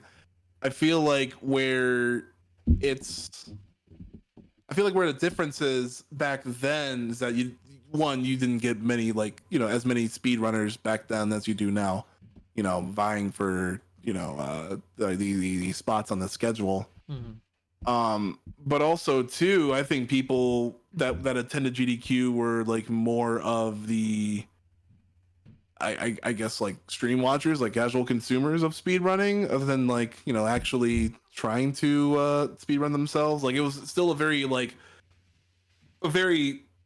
niche and closed off and kind of closeted hobby. Like Mhm. it definitely with Twitch and stream productions and all that stuff, it definitely like became like a near mainstream thing as it is now. Mhm. But back then, it was like a lot of people could not fathom like practicing or doing these like glitches or exploits or feats of execution while maintaining a normal day-to-day life. Like that was just, I feel like that was like the sort of like consensus back then. Mhm. So you would have these, you would have like the this kind of like the I don't want to say like the same names, but like very familiar names throughout like the years, kind of like solidify themselves as like staples within like those schedules. And Mhm. sometimes you'll get some like new folks slipping through the cracks. They've been a lot better about it, like in like these recent GDQs as well, especially with the addition of like the remote runs. So like we can just Mhm. like more easily feature people from like around the world. I think that's like an incredible step forward. Mhm. Um, yeah, back then it was just like kind of like it wasn't even like a gatekeepy like elitist like sort of thing. It was just like very. It just seemed like a very daunting hobby to get into to begin with. Yeah. Yeah, it's definitely grown a lot, and that's nice. And yeah, I guess I wasn't sure how like much it shrunk because or like I guess kind of even plateaued a little bit because, post Yeah. COVID has been hard to like get back into the swing of things because I mean, it's Oh, just hard it's everywhere. super expensive. And That's the yeah. thing. Like going to the AGDQs in like Virginia, I could just drive there. That's like a handful Mhm. of hours. That's fine. But like when we gotta like take all of our equipment, especially for speedrunning, right? Like then GDQ is very heavily leaning towards like original hardware and like all that stuff. So like trying to take all that stuff across the country is a little bit more expensive, especially in these times. Yeah, So I am quickly going broke because I go to too many events. Whoops. uh, but, but So but we but we gotta see the homies. That's the I thing. know exactly, right? These are the only moments where I actually get to like go outside and like breathe air. All right. Yeah, I feel it. You're right. It is a very strange. Yeah, the COVID years were just so like hindering The on like the worst. social aspect. They were the worst. Like I before everything shut down, I worked at a barcade. Like Mm, I was a doorman, I was a barback, I was a games coordinator. Basically, like we would like partner with different breweries because we're a bar, and like kind of like host like different themed tournaments and events that people would show up and play and drinking and all that stuff. Like it was a very social climate, and then it all just stopped. yeah. And now all I get is like maybe like 10 days a year of like seeing people, seeing the folks at like GDQs or like TwitchCon or something like that. hmm Like it is just so wild how that's changed. Yeah, so yeah, just crazy post-pandemic world. Even though yeah, it's still not even over. So No, God, not even by the slightest. Like, ugh, and once again, I gotta shout out to the events that like actually give a shit about yeah, the sanitation and like the cleanliness and making sure everyone's all on the same page basically, because like hmm you know you don't want to get sick from someone that really does not care about getting people sick. yeah, Like that's the absolute worst feeling in the world. yeah. Yeah, I good. I think all the events now, at least speedrunning wise, that I've been to are pretty good about that. Especially Hmm. GDQ. I think they've found that good balance of like the current day kind of thing where they still make sure like you're safe. But I mean, I got COVID like from the past GDQ. Like it's still gonna happen. Like there's no way to prevent it 100%. But yeah, they do what they can, and like I don't think any of my roommates got sick. So like for the most Yeah, part, so it works. yeah, that's the thing. There were things in place where it's like you will be separated from like the rest of the crew if something were to arise, right? Yeah, I didn't get sick So till the last also day, so that's that's good. also mainly why I had to do a solo room because Mm. ain't nobody getting me sick there. Like, I'm doing my run, damn it. Fair enough. But Yeah. like it like, and even if they're not 100% perfect, like it's still like them actually caring, like them actually like being like cognizant of like people who attend their events. Like my partner couldn't come, but she's also immunocompromised. hmm So if I wanted her to come, then like I wouldn't be able to bring her to like another event or like a concert or like anything like that because like that's maximum hmm exposition. But Oh yeah. making sure that they're one like taking control of like their space and being like really quick about it and forming a team about it, like that's the sort of action that we should be seeing from other entities. hmm Yeah, I mean, there's a ton of like much bigger events that don't give any shits, and that's when yeah, things get a little scarier, I guess. But Um, I think this event has found that good balance where everyone can be happy and feel safer than most other things, which is good. that, and also that again, there's still a lot of online events to hmm actually support. Like I really hope the online era never dies. I Yeah. really hope. Like I there have been a lot of people from all over the world that like formed those teams to like provide like the maximum amount of production possible. And there's a lot of financial hurdles that would render that simply infeasible if they were trying to like move on like on site. Hmm. Like thankfully the internet is free for the time being. Knock on wood. I think, but but like it's just been so nice for people to like interact and community build and build their resume around, or their performance or speedrunning or production resume around that. So Hmm. yeah, I really hope that doesn't go away. Really hope that the online era doesn't die. Yeah, and yeah, it sounds like they'll keep their at least a little block for online runs because you can also get a lot more variety that way at a GDQ. Like usually Mhm. you can't like bring a dance pad there or like the dog run they had like The dog run, like oh right. my god, just little wholesome cute moments like that. You Mm-hmm. know, Yeah, who doesn't love dogs? And precisely. whoever we got to protect PB, and PB has got to come back next year. All right, yeah, please, dog emotes, dog emo comments. If you got this far in the YouTube video, post a dog emote as a comment. All right, Can you just do so that? I can keep tabs on you. Yeah, Interesting.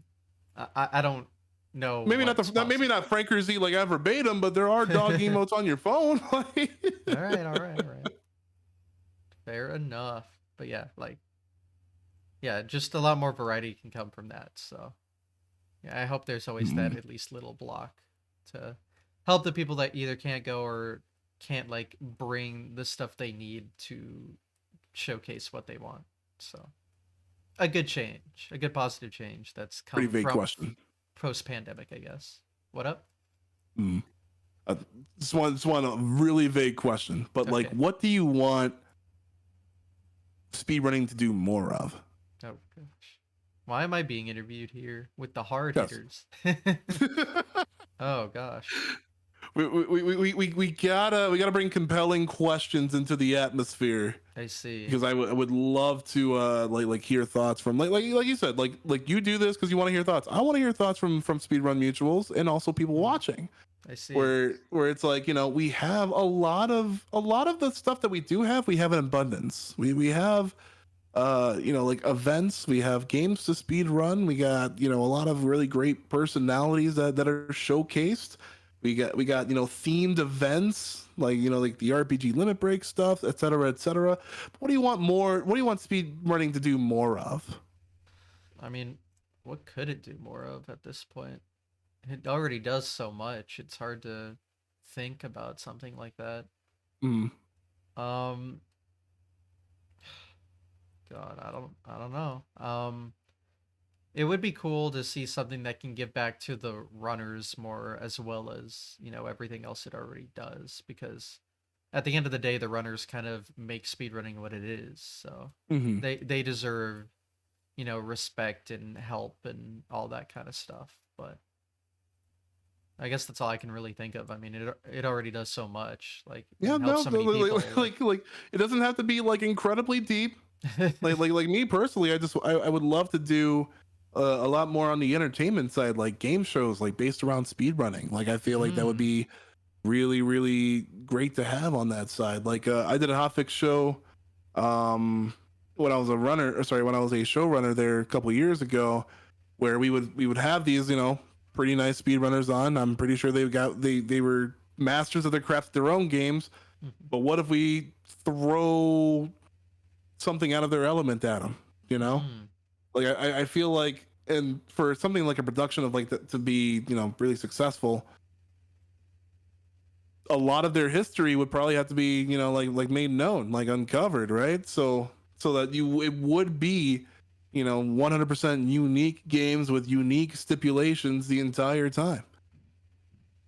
Like some, I would love something for something like that to be like on like a platform like Twitch Rivals or something, Hmm. like Ooh. where it's like not inherently grinding a game to speed run, but using speed run skill to make the best of what you got with Hmm. whatever game that you're playing. I feel like a lot. I feel like a lot of people would love for there's a really big crowd for wanting to keep speedrunning fun. Mm-hmm. And like I know a lot of people that are tired of like everything having to be like a charity thing or a randomizer tournament for a specific game. I feel like a lot on the entertainment side could be really really useful, like game shows to keep someone entertained. Like look how this certain someone is adjusting to a game that they're not playing or that they've never played, or like if we give them like a keyboard instead of a controller, you know, things like that. You know, Mm-hmm. having something to tune into for just like fun, because I feel like the age of like watching someone grind runs until their fingers bleed is well over. Mm-hmm. Yeah. Again, like wanting things to return to that fun aspect again. I think something like that would be greatly needed. Mm-hmm. Yeah. I do think it's kind of a shame that, the default speedrun grind has kind of fallen off as hard as it has in favor of like all of it. Like, obviously, I want all this entertainment stuff to exist, but Yeah. I mean, Siglemic was pulling in 5-digit viewers just without a mic, camera, or anything, just playing Mario 64. You don't see that anymore. No, you don't, because guess how many people are trying to speedrun 64? All those five-figure number people are all trying to do that now instead of just watch it. Yeah, like it's just like it was such an inaccessible avenue to tap into back like even like 10 years ago where Mm-hmm. dog I did not have a stable internet connection until like I moved out of my parents' house. Mm. I felt like I had to deal excuse me, I felt like I had to deal with like some sort of like inconsistency, or I had to like stream on Wi-Fi, or you know, the bandwidth wasn't great enough or I'm a anything like Wi-Fi that. streamer, so I get it. Yeah, like I've had to stream with Wi-Fi until the internet people came, and that's why you know, like I've been there. I've been there.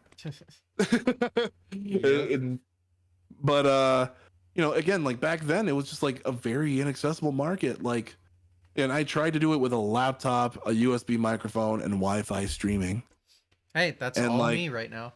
and that's damn. I'm just, I didn't mean to pop shots, but like, Literally my but setup right now. Yeah.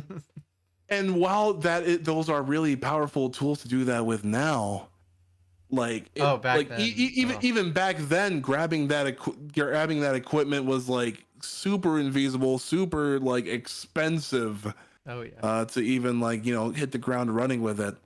So of course, like the people that did had a really great advantage over that, Mhm. really great advantage. And like I'll talk about this, and I'm not like salty or anything. I'm not like trying to disparage how that was, but like when Justin became Twitch, and it was still, you know, people that were grandfathered into that sort of speedrunning elite status. You know, it became a little bit of an uphill climb for newer streamers even back then, to like make a foothold, or you know, like make a footprint in that sort of like community. Now if you didn't really like care about that sort of thing, it was still kind of hard to get in touch with the community, because it was not like speedrun.com, there wasn't like a Discord or anything. There were again wikis and forums. So you'd Yep. probably have to like get back, you know, like it would be a really lengthy process to even like test that you might want to stick with a thing like this. Mm-hmm. You know, and let's not talk about Mario Maker, but no, that's a completely different chapter. Yeah. But yeah, like it's become a little bit of an uphill climb where, you know, the multiple resets and forever grind streams just do not cut it anymore. Yeah. And I get all I'm saying is it's just a shame because the people that still do that, like, they work really fucking hard.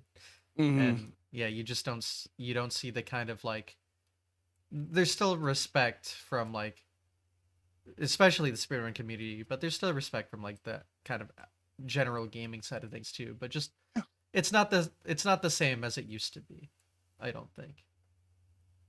Yeah, like if you and I kind of had this conversation with someone about like, a couple of years ago because like they really wanted to like not like be like a name per se, but they really Mm-hmm. wanted to be like acknowledged and like that they want to be active like within their community. Mm-hmm.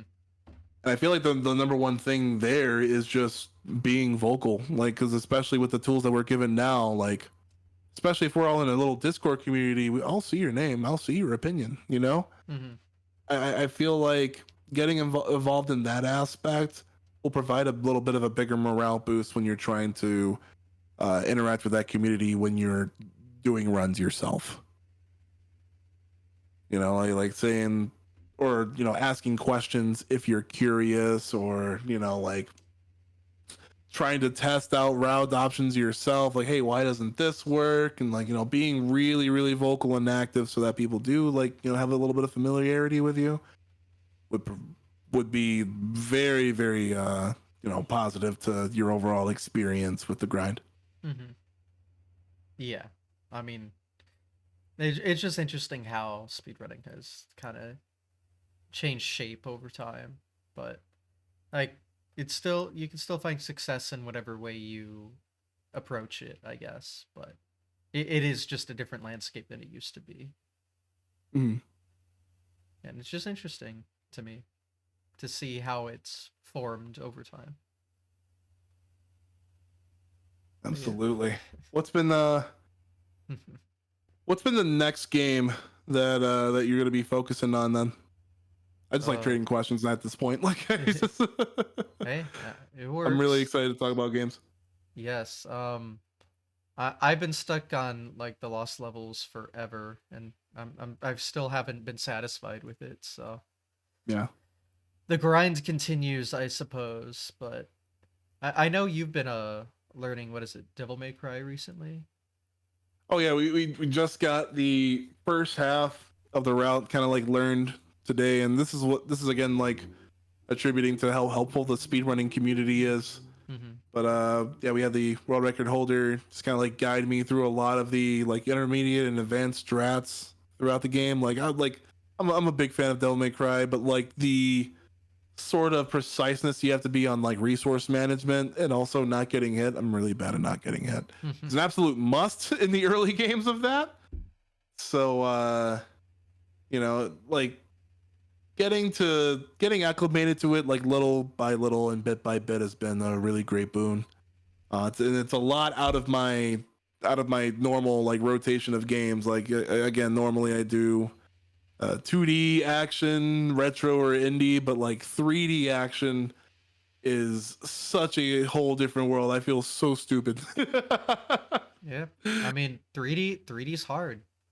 It when you especially when you're used to 2D, 3D, anything, it's just a lot harder to get adjusted to. Hmm. It's a whole nother dimension. Like, God. It really is like, and there's a lot to be said about the sort of you know, difficulty with going out of your, I guess, like respective genre and like kind of treading in these like uncharted territory rather.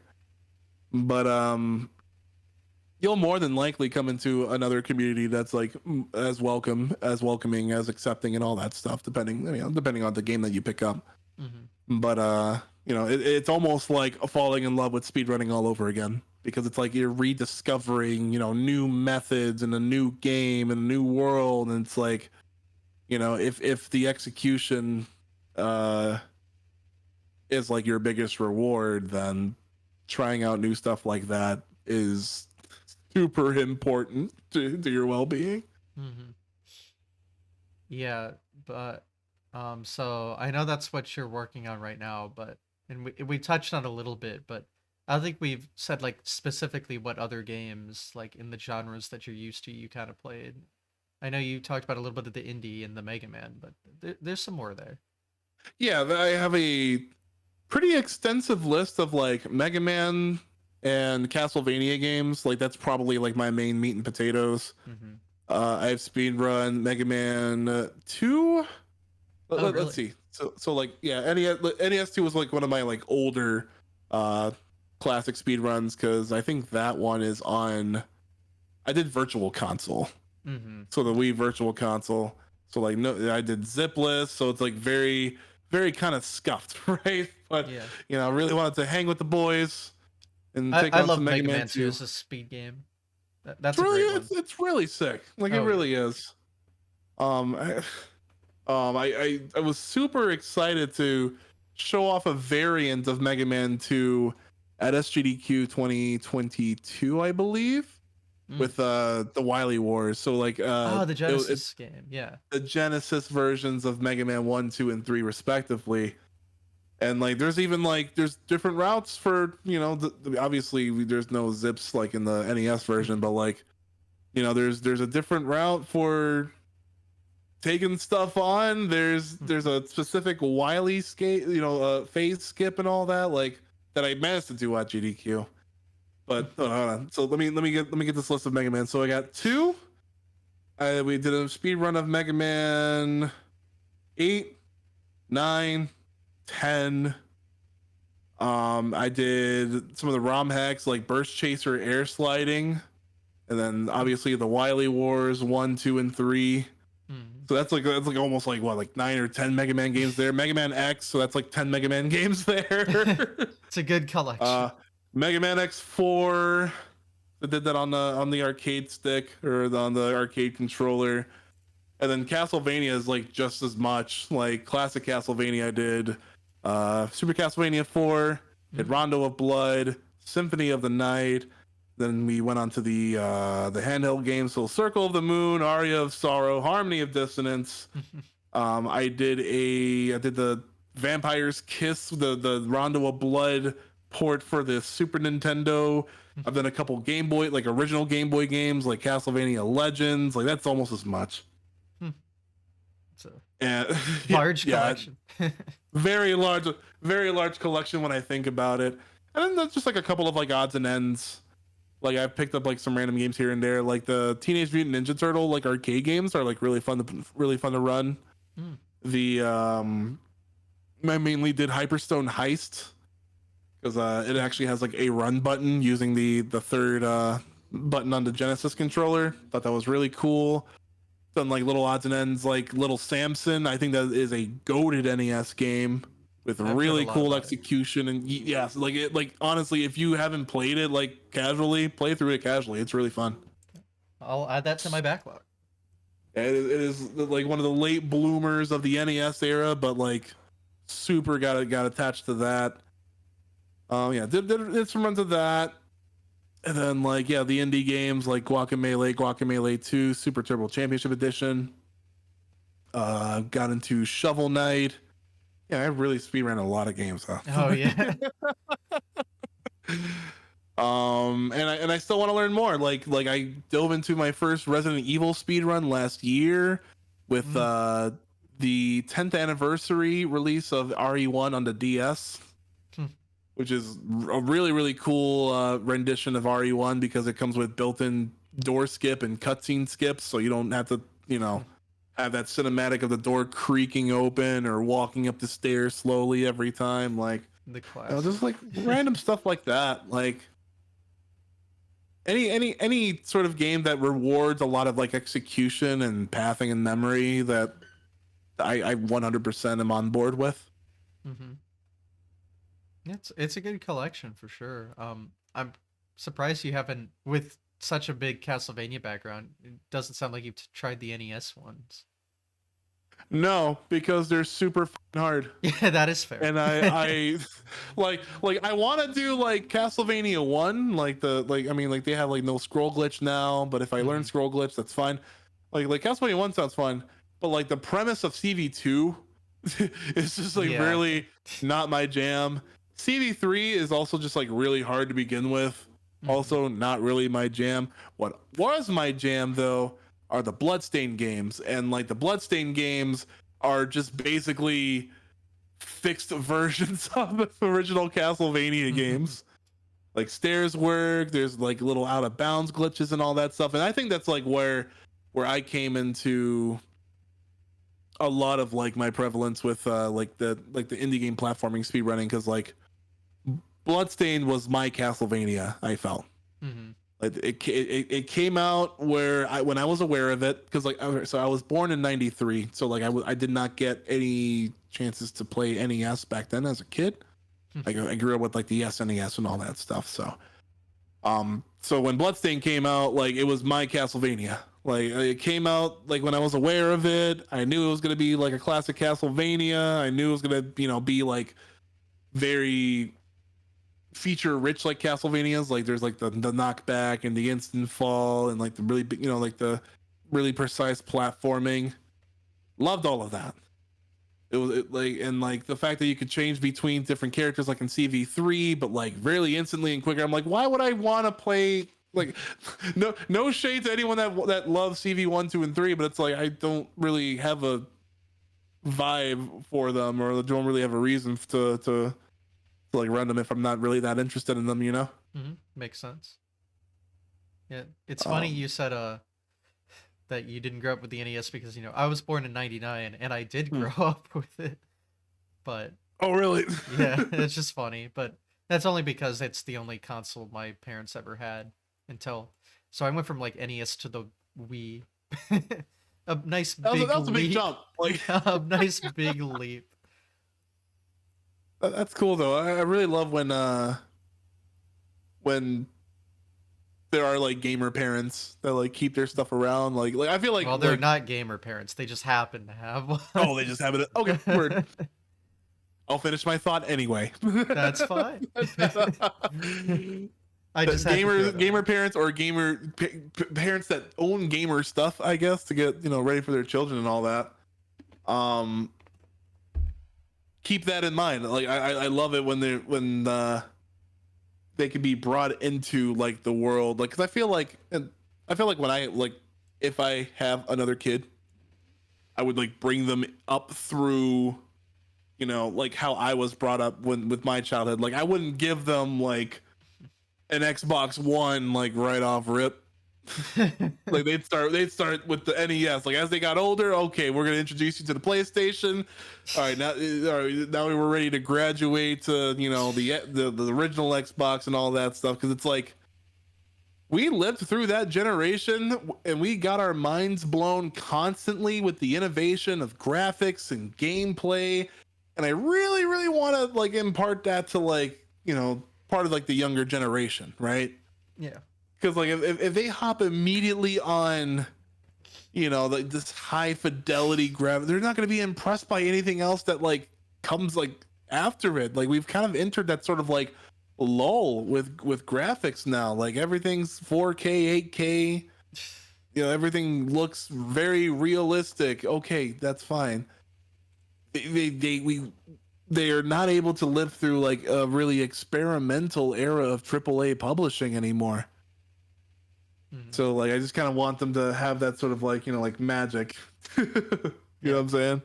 I mean, yeah, the video game history, how we got to this point, is incredibly important. So I definitely feel that. And as someone who's like personally super interested in how the history of gaming and how it's evolved, like, yeah, it makes Mm-hmm. perfect sense to me. Because, yeah, if you start old school, like, you can just be impressed forever then. Like, you Yep, understand. that's how I feel. Like and that could be. I mean, like that could be like the God, what is it? Like the definition? No, the purpose. That might be like a purpose of indie games nowadays, because Hmm. like a lot of them are like really simplistic in style, but they're also very Nope. either challenging in gameplay or very provoking in thought. And you know people still have a lot of care put into these games to where like there's still critical thinking that has to be applied. So like I feel like indie games are a good like substitute, so to speak. Yeah. But again, there's a different feeling between like holding a NES controller like a brick in your hand, and then slowly going up to like these 8, 12, 16 button controllers. Oh, there's a third axis now. the Dreamcast was really cool. Like we'll spend a week with the Dreamcast, and Yeah. but yeah, like you said, like they could be impressed forever. And I feel like that'd be a really big part of someone's upbringing through gaming. Mhm. Some indie games are just homebrew, like NES and other Yeah, classic system games too. Like you yeah, can literally get that experience if you really want to. yeah. I can pull names out of a hat. What games have been like inspired by like Earthbound and Hmm. Sonic and Mega Man? Yeah. For so long. It is a pretty apt substitute, I believe. Yeah. And the Because you. fact that like Oh, there are so many, like, don't mean to cut you off, but the fact that there have been like so many like small dev team or even like solo dev teams that achieve like this much, like that also cannot be understated. Like, mhm, for sure. Yeah. I was just gonna say that to go on the subject of like upbringing in like the modern era with yeah, speedrunning and stuff. I think we're gonna see soon like speedrunning parents like kids oh start yeah, speedrunning, and yeah, that's like yeah, very interesting to think about. yeah. I feel like we already do. Like there was like a Twitter thread going on like around like last month. It's like, hey, we're getting old. We have children, like, and they're really into speed running. I mean, obviously they're into video games and all that stuff. So like, Hmm. why not have like a group around that? Like, it's a thing that I think that is going to be incredibly more prevalent as speedrunning gets more into the public eye. But also, Hmm. you saw a lot of that at AGDQ this year. Like, you saw a lot of these family-friendly games.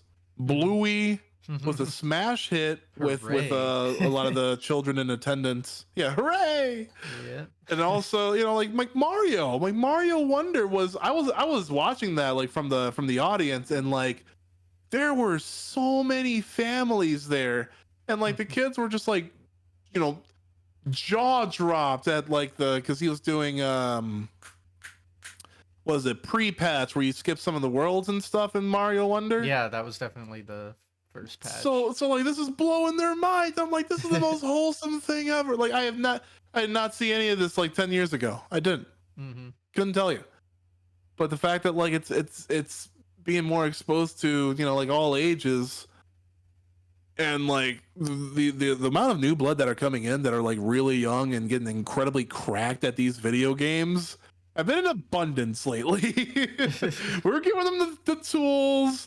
I mean, like we're having like what 15, 16 year olds like take massive world records in Mario 64, like, and that's like incredibly like magnanimous news. Like, it's just so mind blowing to see. Like, I just cannot wait to see how speedrunning evolves for any and all ages and all walks of life next couple years onward. Sure as hell isn't going anywhere. I hope not. Oh, I don't think it's possible at this rate. It's almost like mainstream internet media it's it, now. it's a bit of a meme culture too, because it's like Hmm. a lot of the people outside of speedrunning that use speedrun, Hmm. that just use the word speedrun, like this dude, like this dude speed ran a fail, this dude speed ran getting evicted, this guy speed ran uh, things like that. Like, it's Divorce any very, very percent speed mainstream meme run culture. world record. Yeah, like I see that Yeah, so much now. destroy your community 80% because you're a bigot, like things like that. Yeah. So like, yeah, speedrunning, especially in that sense, like of just like the sense of the word, the ingrained meaning, and the rule, the rule of thumb that's like understood even outside of our communities. That's Hmm. not going anywhere. Oh God, no. I mean, it's only grown more and more. Like I watched a lot of YouTube like pre knowing what speedrunning even was. Mm. And a lot of those same people that have been around long enough, I've been seeing more and more of them reference it, and I'm just like, wait, what? Where was this? Yeah, Where'd this come from? yeah. A lot of people bringing up, like, I think my favorite slight jab at speedrunning is any percent. Like, Mm-hmm. like like that, like that's that's the code word right there, you know. Yep. So yeah, it's not going anywhere. As Oh, long as there's gonna be a fastest way to do something, it's gonna be called a speed run. yep. Yeah. Most of the internet knows what it is now. Like I can't speak on the like greater just general, I don't know, life, but on the Mm-hmm. internet, yeah, it's made its mark, and I don't think that mark is gonna be scrubbed off anytime soon. Nah. So I can't wait to see the various new rising stars on Hmm. future episodes of this podcast. Yeah, I mean, we'll see what happens. I mean, yeah, that's another cool thing. I think I brought it up, but like, there's so many like different ages of people. Like, Mm-hmm. there's some people I know that joke about. I have friends that joke about that they could be my father, and I'm like, well, first of all, no, that'd be weird if we actually look the age range. But I see what you mean. like, like it's again accessible to anyone, any age, any whatever. Like, and that's what's cool about it.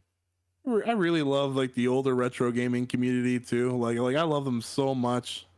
Like the old heads that like are finding like fellowship with like other old heads about like like Mario or Castlevania or Ninja Gaiden. Like there's a whole different like these aren't white collar dads at cookouts. Like this is basically like lawn chair arrangement hangout type stuff. Like Hmm. like I don't think there's a more accessible way for like people in the middle, like middle-aged folk to like actually like meet up over something like video games and be successful about it. Hmm. Like Yeah. um especially like right now, like where Hmm. when like a lot of like the kind of like third places to hang out, a lot of these like public entertainment spaces are just like very few and far in between. Hmm. Like very seldom do you see an arcade open nowadays. Very seldom do you see like a mall or like even like land centers. Hmm. Computer labs and centers are just like dropping off the face of the earth. So like, there's very seldom a chance for like people who might have happened to miss out on socializing in their earlier life. Now they have a second chance. Yeah. I mean, yeah, I have nothing like that near me. Like no like public hangout area for Mm-hmm. gaming. So I guess that's a shame that that is one thing that's happened over time is those have kind of went away because of how easy the internet is to kind of be that place to hang out, I guess. Yeah. But that's why I love these in-person speedrun events. Like they'll always be there and you can go there. Yeah. Get your fix. A little more Yeah, expensive that I way, love but the fact that it really is. I mean, like especially traveling across the country for one, but um, there really isn't any other thing like it though. mhm, Like I told I told a member of the speedrunning community this at GDQ, but there was a part where there was a point in like my life like recently where I just wanted to like walk away from like streaming, from like content creation, from like I was getting super burnt out by it. Like the hours weren't adding up to like the money being made, or mhm, like the amount of support or sustenance. But like it really took like talks with friends and new people and hanging out with homies at like these speedrunning events that really like just like kept me motivated to continue existing here. mhm, And also the fact that like you know, there was a lot to still contribute to these spaces when it comes to like getting the new folk, ready to exist in spaces like these. Like mhm, whether it be like information of the speed game or like the community itself being very welcome, like there's still a lot to contribute in that aspect to where we can still make this very welcoming part, very very warm community without even having to be like all that active in it. Mm-hmm. For sure. Uh, yeah. I mean, just hopefully it keeps growing, keeps on keeping on, Mhm. and it just continues to be accessible for anyone that is interested in what we do here. Yeah, and I feel like that's been like we've been looping back to that Yeah. like a little bit like this cast, but like it's really something to get across. Mm-hmm. Because it's like I could be talking about, oh yeah, how did you feel when you did this frame perfect trick, but it's like there's not really any substance behind that Mm-hmm. will not that isn't like incredibly evergreen. Yeah. I, like when it comes to people being like having their interest peaked about speed running, like I feel like we want to continually extend that hand forward Mm-hmm. instead of like being like, oh yeah, this is hard, or shit game quit forever, like those like memes like that. I feel like those need to be replaced in favor of a lot more encouragement and support, a lot more verbal encouragement and support rather too. Mm-hmm. Yeah. I I do believe that the community is my main source of motivation. So I can definitely see see its importance to everyone, I guess. Mm-hmm. But yeah, running out of like anything I can think of that I hadn't already like planned out to say. I know you briefly talked about you had like a hotfix show you've done. Mm-hmm. I didn't know if you wanted to discuss more about that or any other like GDQ stuff you've been involved of, or any like honestly any online thing that's important to you. Sure, yeah, let's quickly go over that. Yeah. So there's a lot of hotfix stuff that I've done, like as a showrunner or like host or like producer. Like we mentioned the sort of like black centric speedrun shows that hotfix produces. Like Mm-hmm. we have UBAF, which is unapologetically black and fast. We also have the Juneteenth series, so it's a little bit of like a bi-yearly thing, biannually thing, Mm-hmm. something like that. Also, yeah, for hotfix, I did host a show called Super Boss Brothers, and we were talking about like the whole like game show aspect, but it was like a sort of like game show where you pit two runners against each other with a whole bunch of like unique goals within like video games, Mm-hmm. and like we range these from like old school NES to Amiga to like Oh god. DS to GBA, like a lot in between. Like we wanted to keep it like incredibly random. It was like a like our randomizer, like my true version of a randomizer of like some sort. So a lot Randomizes of people were kept everything. on their toes. It was very educational. Um, getting to work with production and behind the scenes and running a show and all that stuff. But it was also just like really, really fucking funny. It was just super funny. Like a lot of the people that we brought on were incredibly good sports.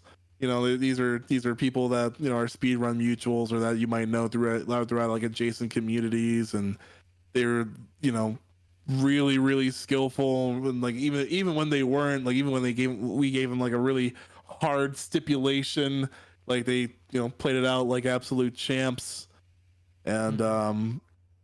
yeah, it was just like really great like seeing that side of speedrunning, because it's like, again, like you could watch the try hard reset attempts, or Mm-hmm. we could make speedrunning a little bit more fun, in the aspect of like we could take a break from the grind for like a little bit, like a little Mm-hmm. while, right? Oh yeah. So yeah, that sort of like game show aspect I absolutely loved doing time and time again. And then yeah, like the UBAF and Juneteenth, where it's more like shedding spotlight on more marginalized communities, obviously the black folk Mm-hmm. from the respective speedrunning circles, and just kind of like strutting their stuff. And again, like there's been a whole bunch of people on this like current schedule. I think it's launching like next weekend. Yeah, Mm-hmm. it's next weekend. And this will be their first time, and like it'll be the first time it'll be like on a big stage, but we're making sure that they're 100% like comfortable. We got the resources for them, the support for them, and folks like myself and like other black folk that were uh had been existing in this community for so long that we can help the new blood feel really, really in their element. That resume builder that we were talking about, like it's a lot about that. You know, Mhm. the but yeah, that's pretty much all I've done. Well, not all I've done. We've done like Boss Brother for like it was like a good like year and a half long run, Mm. and then yeah, I also do a lot of like charity stuff on like my channel, but nothing near the production level of what we got going on. Yeah, I mean it's hard to match what other people can do that are like full on organizations at least. Mm-hmm. But yeah, yeah, I'll just say yeah, check out GDQ if you want to see any of that. I mean, it's definitely very interesting stuff. I'm sure GDQ has a playlist of the Hotfix show Yep. you hosted, so I mean, it sounds interesting to me at least. So I'm hoping other people would find it interesting enough to give it a check it out a little bit. Absolutely. But yeah, Yeah, thank you for the quick plug there. But yeah, go ahead. I was just gonna say like, I mean, you do a lot, so I assume you must have like some ideas for the future that probably haven't Uh, talked about yet. yeah, I mean, I do want to keep submitting to events. I Mhm. think that's a big thing. And like with my sort of like, I guess like ADHD brain when it comes to like not trying to stay to one certain game or speed run for so long. Really just want to keep bringing a lot of that focused variety into either the events or like my streams. So yeah, we were talking about learning the Devil May Cry, like being a little Mhm. bit out of the element, but also returning to um the Resident Evil in a Mhm. pretty big way. Want to try to like submit that. Um, a lot of like horror adjacent sort of stuff. Like still want to work on Castlevania. And the spooky vibes that brings. Hopefully, there's like more bloodstained content. On the non-speed running side of things, though, I am growing a pretty nice community over on like TikTok and Shorts for like my fighting game stuff. Mm. I know we haven't really touched on that at all Oh because yeah. this is the speedrunner spotlight, so I kind of like purposely kind of like detracted from it. I s- hey, you can go off But on it if you want. I mean, but there's a lot of things that I want to do on the fighting game aspect where it comes to like what we talked about with speedrunning, where it's like I've been here for a while. I would like to kind of like bestow my knowledge upon folks. So a lot of great get yourself started guides or really cool things you can do with your characters.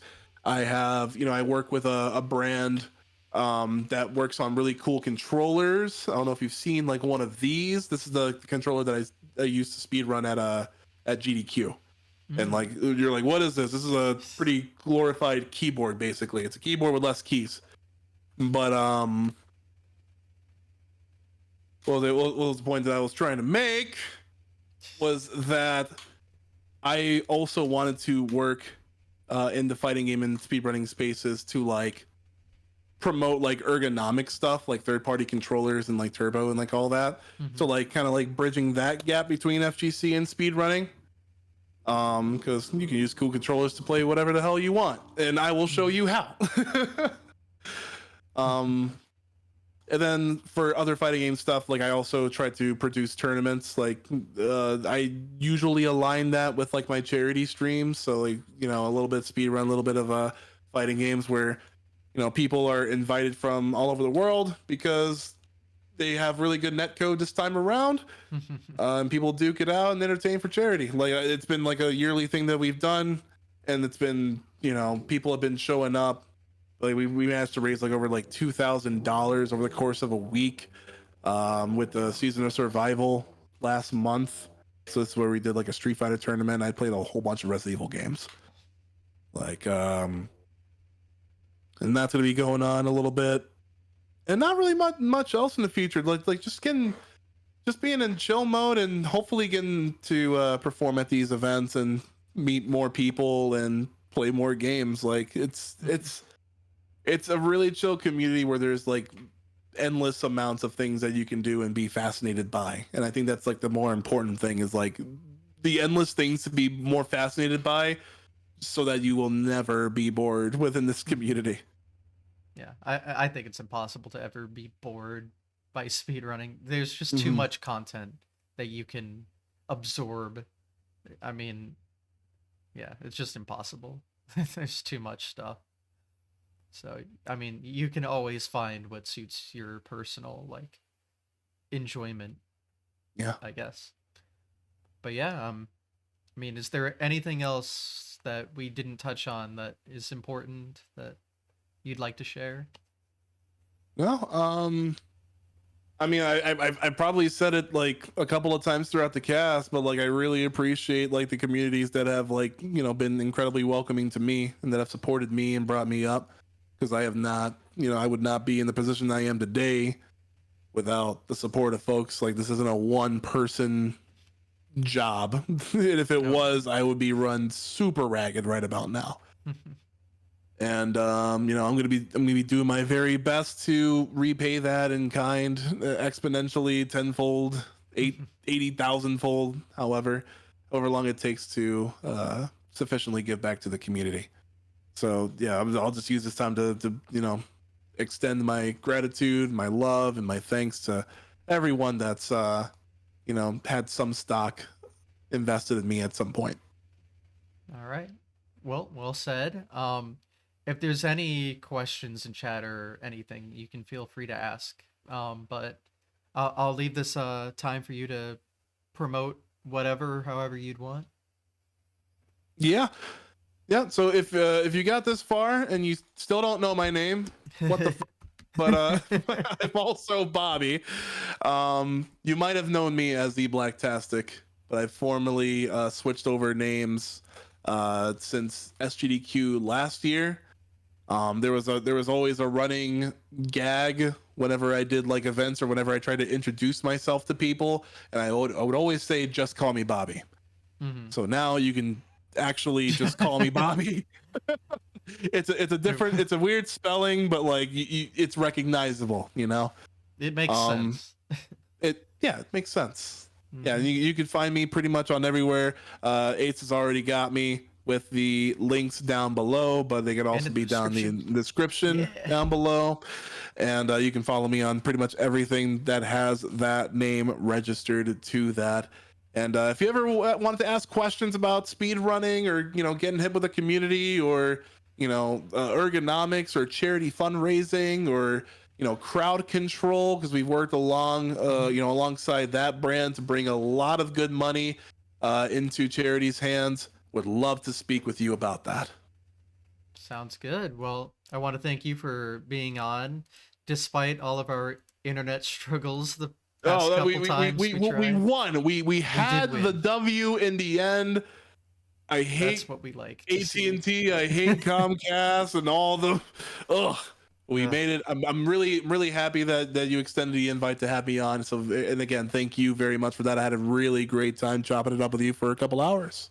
Yeah, it was definitely a good experience all around, I think. So, yeah, again, if you're watching live and you missed some content you want to see, the full VOD will be on YouTube as soon as this is processed and uploaded there after we're done here. If you're watching on YouTube, I stream these hopefully every Sunday. I mean, there's the occasional hiccup here and there, and then when I have to like do some episodes in advance for events and such, but yeah, I mean, every episode is always streamed live. So if you want to ask questions live and in person and have some sort of input, you can do that. All my links in the description as well. And then obviously for each guest, they're all there. So check Mhm. that all out. And yeah, next episode will be the like 1 year anniversary of the show. So I'm excited that we've made it Woohoo! this far. So Yeah, that's gotta be super great. And again, just a shout out to GTA's. Make sure you're subscribing. Make sure you're liking. Like as a content creator myself, like all this is super important. Like absolutely important. So I would love for him to continue to do these podcasts so we can continue to see the many bright faces of the speedrunning community brought to your doorstep by this lovely gentleman right here. So again, subscribe. It's You're free on doing great YouTube. promotion for me. And this is what I do. We got to support each other. We got to bring up our friends. So I do respect it. You heard the man. So. All right. Well, want to thank everyone for watching, and yeah, have a good one. See you next time. Take care. Goodbye now.